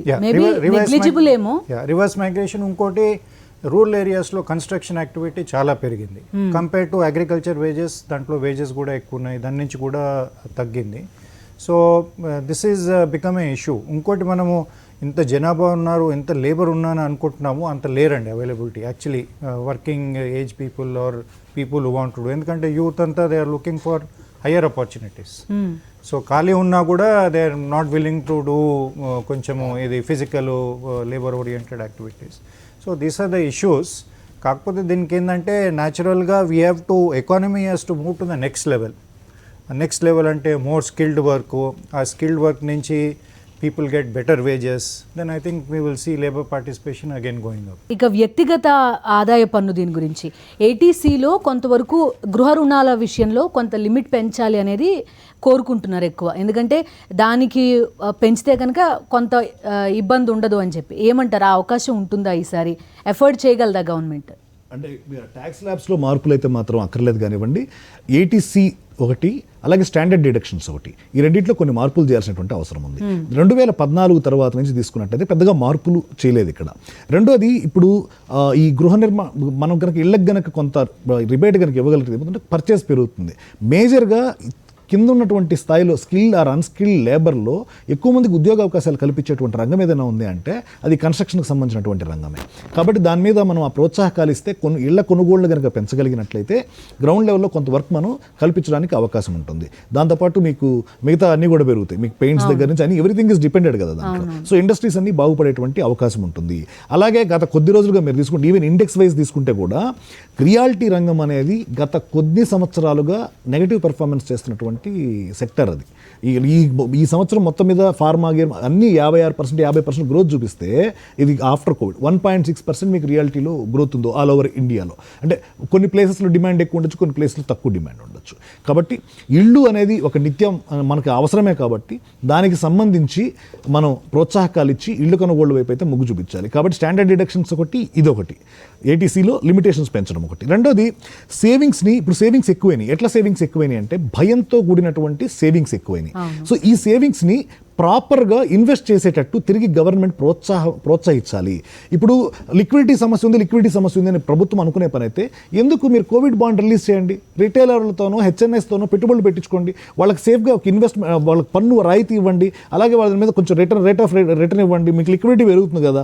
సో మనోళ్ళు ఏం చేస్తారంటే సేవింగ్స్ అనగానే ఏదో బ్యాంకులో ఖాళీగా పెట్టుకుంటారు, లేదా ఇళ్లలో పెట్టుకుంటారు వీలైనంత వరకు. బ్లాక్ మనీ అయితే వైట్ మనీ అయితే బ్యాంకుల్లో పెట్టుకుంటారు. దాన్ని కనుక ప్రొడక్టివ్ వైపు కనుక తీసుకురాగలిగితే మనకు ఆ సమస్య తీరుతుంది, రెండు ఎకానమీ కూడా తిరిగి పరుగులు పెడుతుంది. సో ఈ మామూలు కన్సర్వేటివ్ మైండ్ సెట్ ఉంటుంది అనమాట ఇక్కడ అందరికీ కూడా. సేఫ్ అంటే మనకు సేఫ్టీ అంటే ల్యాండ్ లేకపోతే గోల్డ్ ఇక్కడ వరకు ఆగిపోతున్నారు. అదర్ మార్గాలు ఏమున్నాయో వాటి గురించి ప్రోత్సాహకాలు ఇవ్వాల్సిన అవసరం ఉంది. సో స్టాక్ మార్కెట్లో మ్యూచువల్ ఫండ్స్లో కానివ్వండి, స్టాక్ మార్కెట్లో కానివ్వండి కొంత పెట్టుబడులు పెట్టినట్లయితే ఎల్టీసీజీ, ఒకప్పుడు ఎల్టీసీజీ అని ఒకటి ఉండేది కాదు, ఈ మధ్య తీసుకొచ్చారు LTCG, long term capital gain. సంవత్సరం లోపల అమ్మితే ఎంత, సంవత్సరం దాటితే ఎంత అని. సో దాని 10% ట్యాక్స్ విధిస్తున్నారు. దాన్ని కొంత తగ్గించండి. ఎవరికి తగ్గించండి? పెద్దోళ్ళ ఇన్వెస్టర్లకు ఏం తగ్గించక్కర్లేదు. ఒక లిమిట్ ఉన్న వాళ్ళకి ఎల్టీసీజీ లేదని ఇవ్వండి, కొంత మీకు మార్కెట్లోకి పెట్టుబడులు వస్తాయి. సో ఇలా తీసుకున్నట్లయితే కొంత ఈ సేవింగ్స్ నుంచి ఎకానమీని పరుగులు పెట్టించేటువంటి అవకాశం. ఈ ఎగ్జామ్షన్స్ ఇస్తే మీరు 4-5 రంగాలను అడ్రస్ చేసినట్టు, మ్యానుఫ్యాక్చరింగ్ సెక్టర్ తో పాటుగా రియల్ ఎస్టేట్, వ్యక్తిగతంగా ఒక వ్యక్తి కూడా లాభపడతారు, ఇప్పుడు మనీ ఫ్లో పెరుగుతుంది, చేతిలో డబ్బులు మిగులుతున్నాయి కదా, ట్యాక్స్ కట్టే డబ్బులు కొంత మిగిలివ్వండి, ఆ కొంతని ప్రొడక్టివిటీ కింద. ఇప్పుడు ఈవెన్ ఏదైనా కొత్తగా అనుకున్న వస్తువు కొంటాడు కదా, మళ్ళీ ఏమవుతుంది ఎకానమీలో ఇప్పుడు డైరెక్ట్గా మనం ఎట్టకు డబ్బు ఇవ్వట్ల. ఇప్పుడు 21 లక్షల కోట్ల ప్యాకేజ్ ఇచ్చినప్పుడు మధ్యతరగతి వాళ్ళకి ఏమి ఇచ్చారంటే పిఎఫ్ కంపెనీ కట్టేది మీరు ఇది తప్ప ఇంకేమన్నా ఒకటి ఉందా? ఏం రాలేదు అక్కడ, మధ్యతరగతి వాళ్ళని అడ్రస్ చేయలేదు అక్కడ. కనీసం ఇప్పుడు ఎట్లా ట్యాక్స్లు తగ్గించేటువంటి పరిస్థితి ఎట్టాలి, తగ్గిస్తే మాత్రం అదొక అద్భుతమే. అంటే ఎక్స్పెక్ట్ చేయట్లేదు ఎవరు దాని గురించి. సో అట్లీస్ట్ ఈ కొద్దిగా అన్న వెసులుబాటు కల్పిస్తే మధ్యతరగతి జీవికి కాస్త ఊరట కల్పించినట్టు అవుతుంది. ప్రధానంగా దెబ్బతిన్న పర్యాటక రంగము, హోటల్స్ ఉన్నాయి తీసుకోండి. ఇప్పుడు నా చేతిలో 10,000 మిగిలిన నేను ఎక్కడికో ఫర్ ఎగ్జాంపుల్ ఫ్యామిలీ తీసుకొని ఒక టూర్కి వెళ్ళడానికి అవకాశం ఉంటుంది. ఇది కూడా ఉంది. మీకు పర్యాటక రంగం ఎంత భారీగా దెబ్బతింది, హోటల్ రంగం ఎంత భారీగా దెబ్బతింది, వీటికి సంబంధించి ఎక్కడ అడ్రస్ చేసాము మనం? ఇంతవరకు అడ్రస్ చేయలేదు ఆ సమస్య. అడ్రస్ చేయని వాటిలో ప్రధానంగా ఈ రంగమే దెబ్బతిన్నటువంటి రంగం, భారీగా నష్టపోయినటువంటి రంగం. సో దీనికి ప్రోత్సాహకాలించాలి. అంతేగాని విమానయానానికి ఇస్తామని దానివల్ల పెద్ద ఉపయోగం ఉండకపోవచ్చు. ఇస్తే హోటల్ రంగానికి ఇస్తే నలుగురన్నా బాగుపడతారు, హోటల్ వీటికి పర్యాటక రంగాలకు ప్రోత్సాహం ఇస్తే. సో ఈ సైడ్ అన్ని రకాలుగా ఉపయోగపడుతుంది. మధ్యతరగతి జీవికి కనుక ఏటీసీ స్టాండర్డ్ డిడక్షన్స్ కొద్దిగా పెంచినా కూడా మిగతా ఇండస్ట్రీస్కి ఉపయోగపడుతుంది, వాళ్ళు హ్యాపీగా ఉంటారు. మూర్తి గారు చెప్పినట్లు 15 సంవత్సరాలు పెట్టి అదే లిమిట్ అమ్మా, 1.5 lakh అంటే 20 ఐటమ్స్ ఉన్నాయి. అఫ్కోర్స్ ప్రావిడెంట్ ఫండ్ అన్ని కలిపి ఉన్నాయి. ఆ 20 ఐటమ్స్లో 14-15 ఎవరు వాడరు, 4 వాడరు. ఆ 4 ప్రతి ఎంప్లాయీకి, పెద్ద ఎంప్లాయీకి అయితే ఒక స్టోక్లో అయిపోతుంది, ఓ పిల్లాడు చదువుతో అయిపోతుంది, ఓ ఇల్లు రుణంతో అయిపోతుంది. కాబట్టి ఆ 1.5ని పెంచాలి. ఏటీసీ పెంచడం వల్ల అందరికీ ఉపయోగం లభిస్తుంది, ఇండస్ట్రీకి, ఇటు ట్యాక్స్ పేరుకి. స్టాండర్డైజేషన్ పెంచడం వల్ల కూడా ఉపయోగం ఓన్లీ ఎంప్లాయీగా లభిస్తుంది. అది కూడా మంచి ఇదే. వ్యవసాయ రంగానికి వచ్చేసరికి తర్వాత వెల్త్ ట్యాక్స్ మనకు ఉంది కానీ మనం అమలుపరచడం లేదండి. వెల్త్ ట్యాక్స్ మళ్ళీ అమలుపరచాలి. వెల్త్ ట్యాక్స్ని రద్దు చేయలేదు కానీ అమలుపరచడం మర్చిపోయారు, మానేశారు. దాన్ని మళ్ళీ ఇంప్లిమెంట్ చేయాలి. ట్యాక్స్ బేస్ని పెంచాలమ్మా. ట్యాక్స్ రేట్లు పెంచమంటాం లేదు, బేస్ చాలామంది ఇంకా కట్టని వాళ్ళు ఉన్నారు. ఆ కట్టని వాళ్ళతో కట్టించి ఏర్పాటు చేయాలి. రైతుకు వచ్చేసరికి 2 విషయాలు. ఒకప్పుడు నేను మా తాత చేసే రైతు వ్యవసాయం, మా నాన్న చేసేది నేను చేస్తాను, నాకేమీ నాలెడ్జ్ లేదు. ఎట్ ఎనీ కాస్ట్ నేను చేస్తాను. ఎట్ ఎనీ కాస్ట్ అంటే ఎంత కష్టమైన కాస్ట్ కూడా, కానీ మినిమం కాస్ట్ చేస్తే నేను బాగుపడతాను. ఫార్మర్ అన్న దానికి మిత్రులతో ఒప్పుకుంటే నిర్వచనం ఇవ్వాలండి. ఫార్మర్ అనే డెఫినేషన్లో ఆ ముసుగులో మిడిల్ మ్యాన్ ఉన్నాడు, నిజంగా సన్నకారు రైతు ఉన్నాడండి. ఒక సన్నకారు రైతుని మనం ఫార్మర్ అంటున్నాము, ఒక రిచ్ అని అంటున్నాము. ఈ డిస్క్రిమినేట్ చేస్తే అసలు ఈ ముసుగులో ఉన్న పెద్ద మిడిల్ మ్యాన్ దళారీల రైతుల వల్ల నష్టపోయేది సన్నకారు రైతులు. వాడికి 4 కార్లు, వీడు సన్నకారుగా ఉంటాడు, చిన్నకారుగా ఉంటాడు. వీడు ఈ రైతులను ఎవరు పట్టించుకోవట్లేదు. ఈ రైతుల గోలే మనకి వినిపిస్తుంది అందరి కన్నట్టు. కానీ యాక్చువల్ బాగుపడేది మన ఫార్ములాస్ని సపోర్ట్గా మాట్లాడాను. ఫార్ములాలో ఒక రిక్వైర్మెంట్ చెప్పమంటారా పాపారావు గారు? పాన్ నెంబర్ అడుగుతున్నాడు వాడు. నేను పాన్ నెంబర్ ఇవ్వనంతే.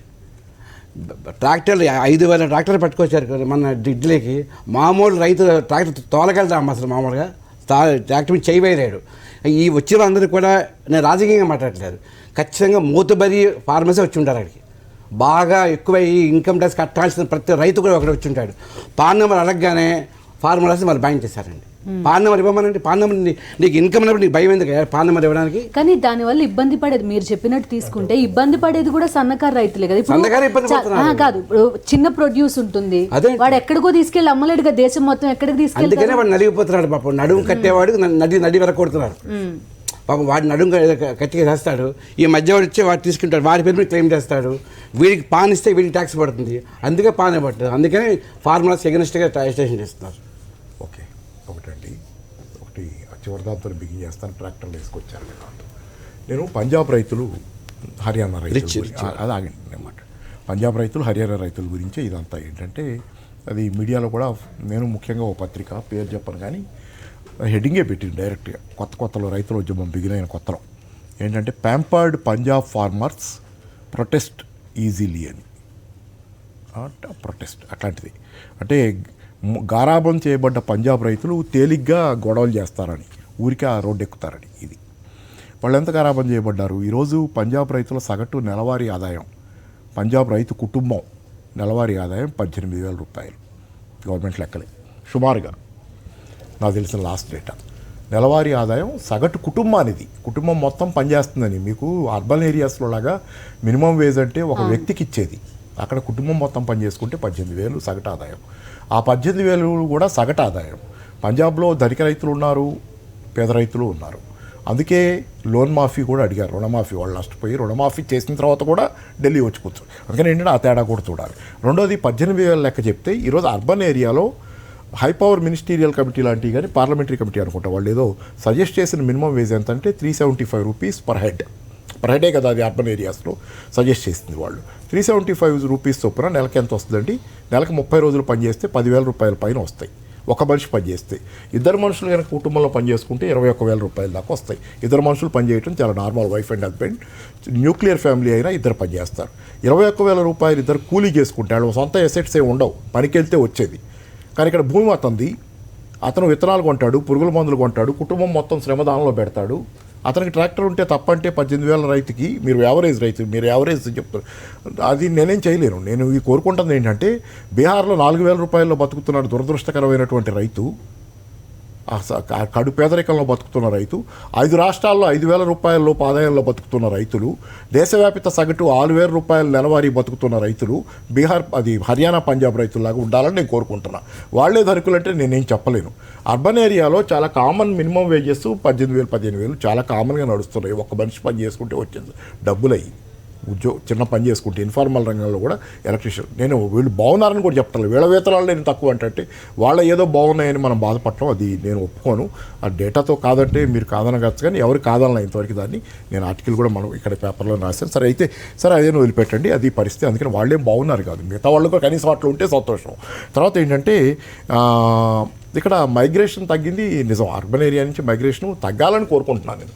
జాతీయ ఉపాధి హామీ పథకం నేను నా పర్సనల్ ఒపీనియన్ ఏంటంటే, మైగ్రేషన్ తగ్గినప్పుడు ఈ దేశం బాగుందని. అర్బన్ ఏరియాస్, మెజారిటీ ప్రజలు ఉన్న రూరల్ ఏరియాస్ క్రైసిస్లో ఉంటే కనుక ఈ దేశం బాగాలేదని.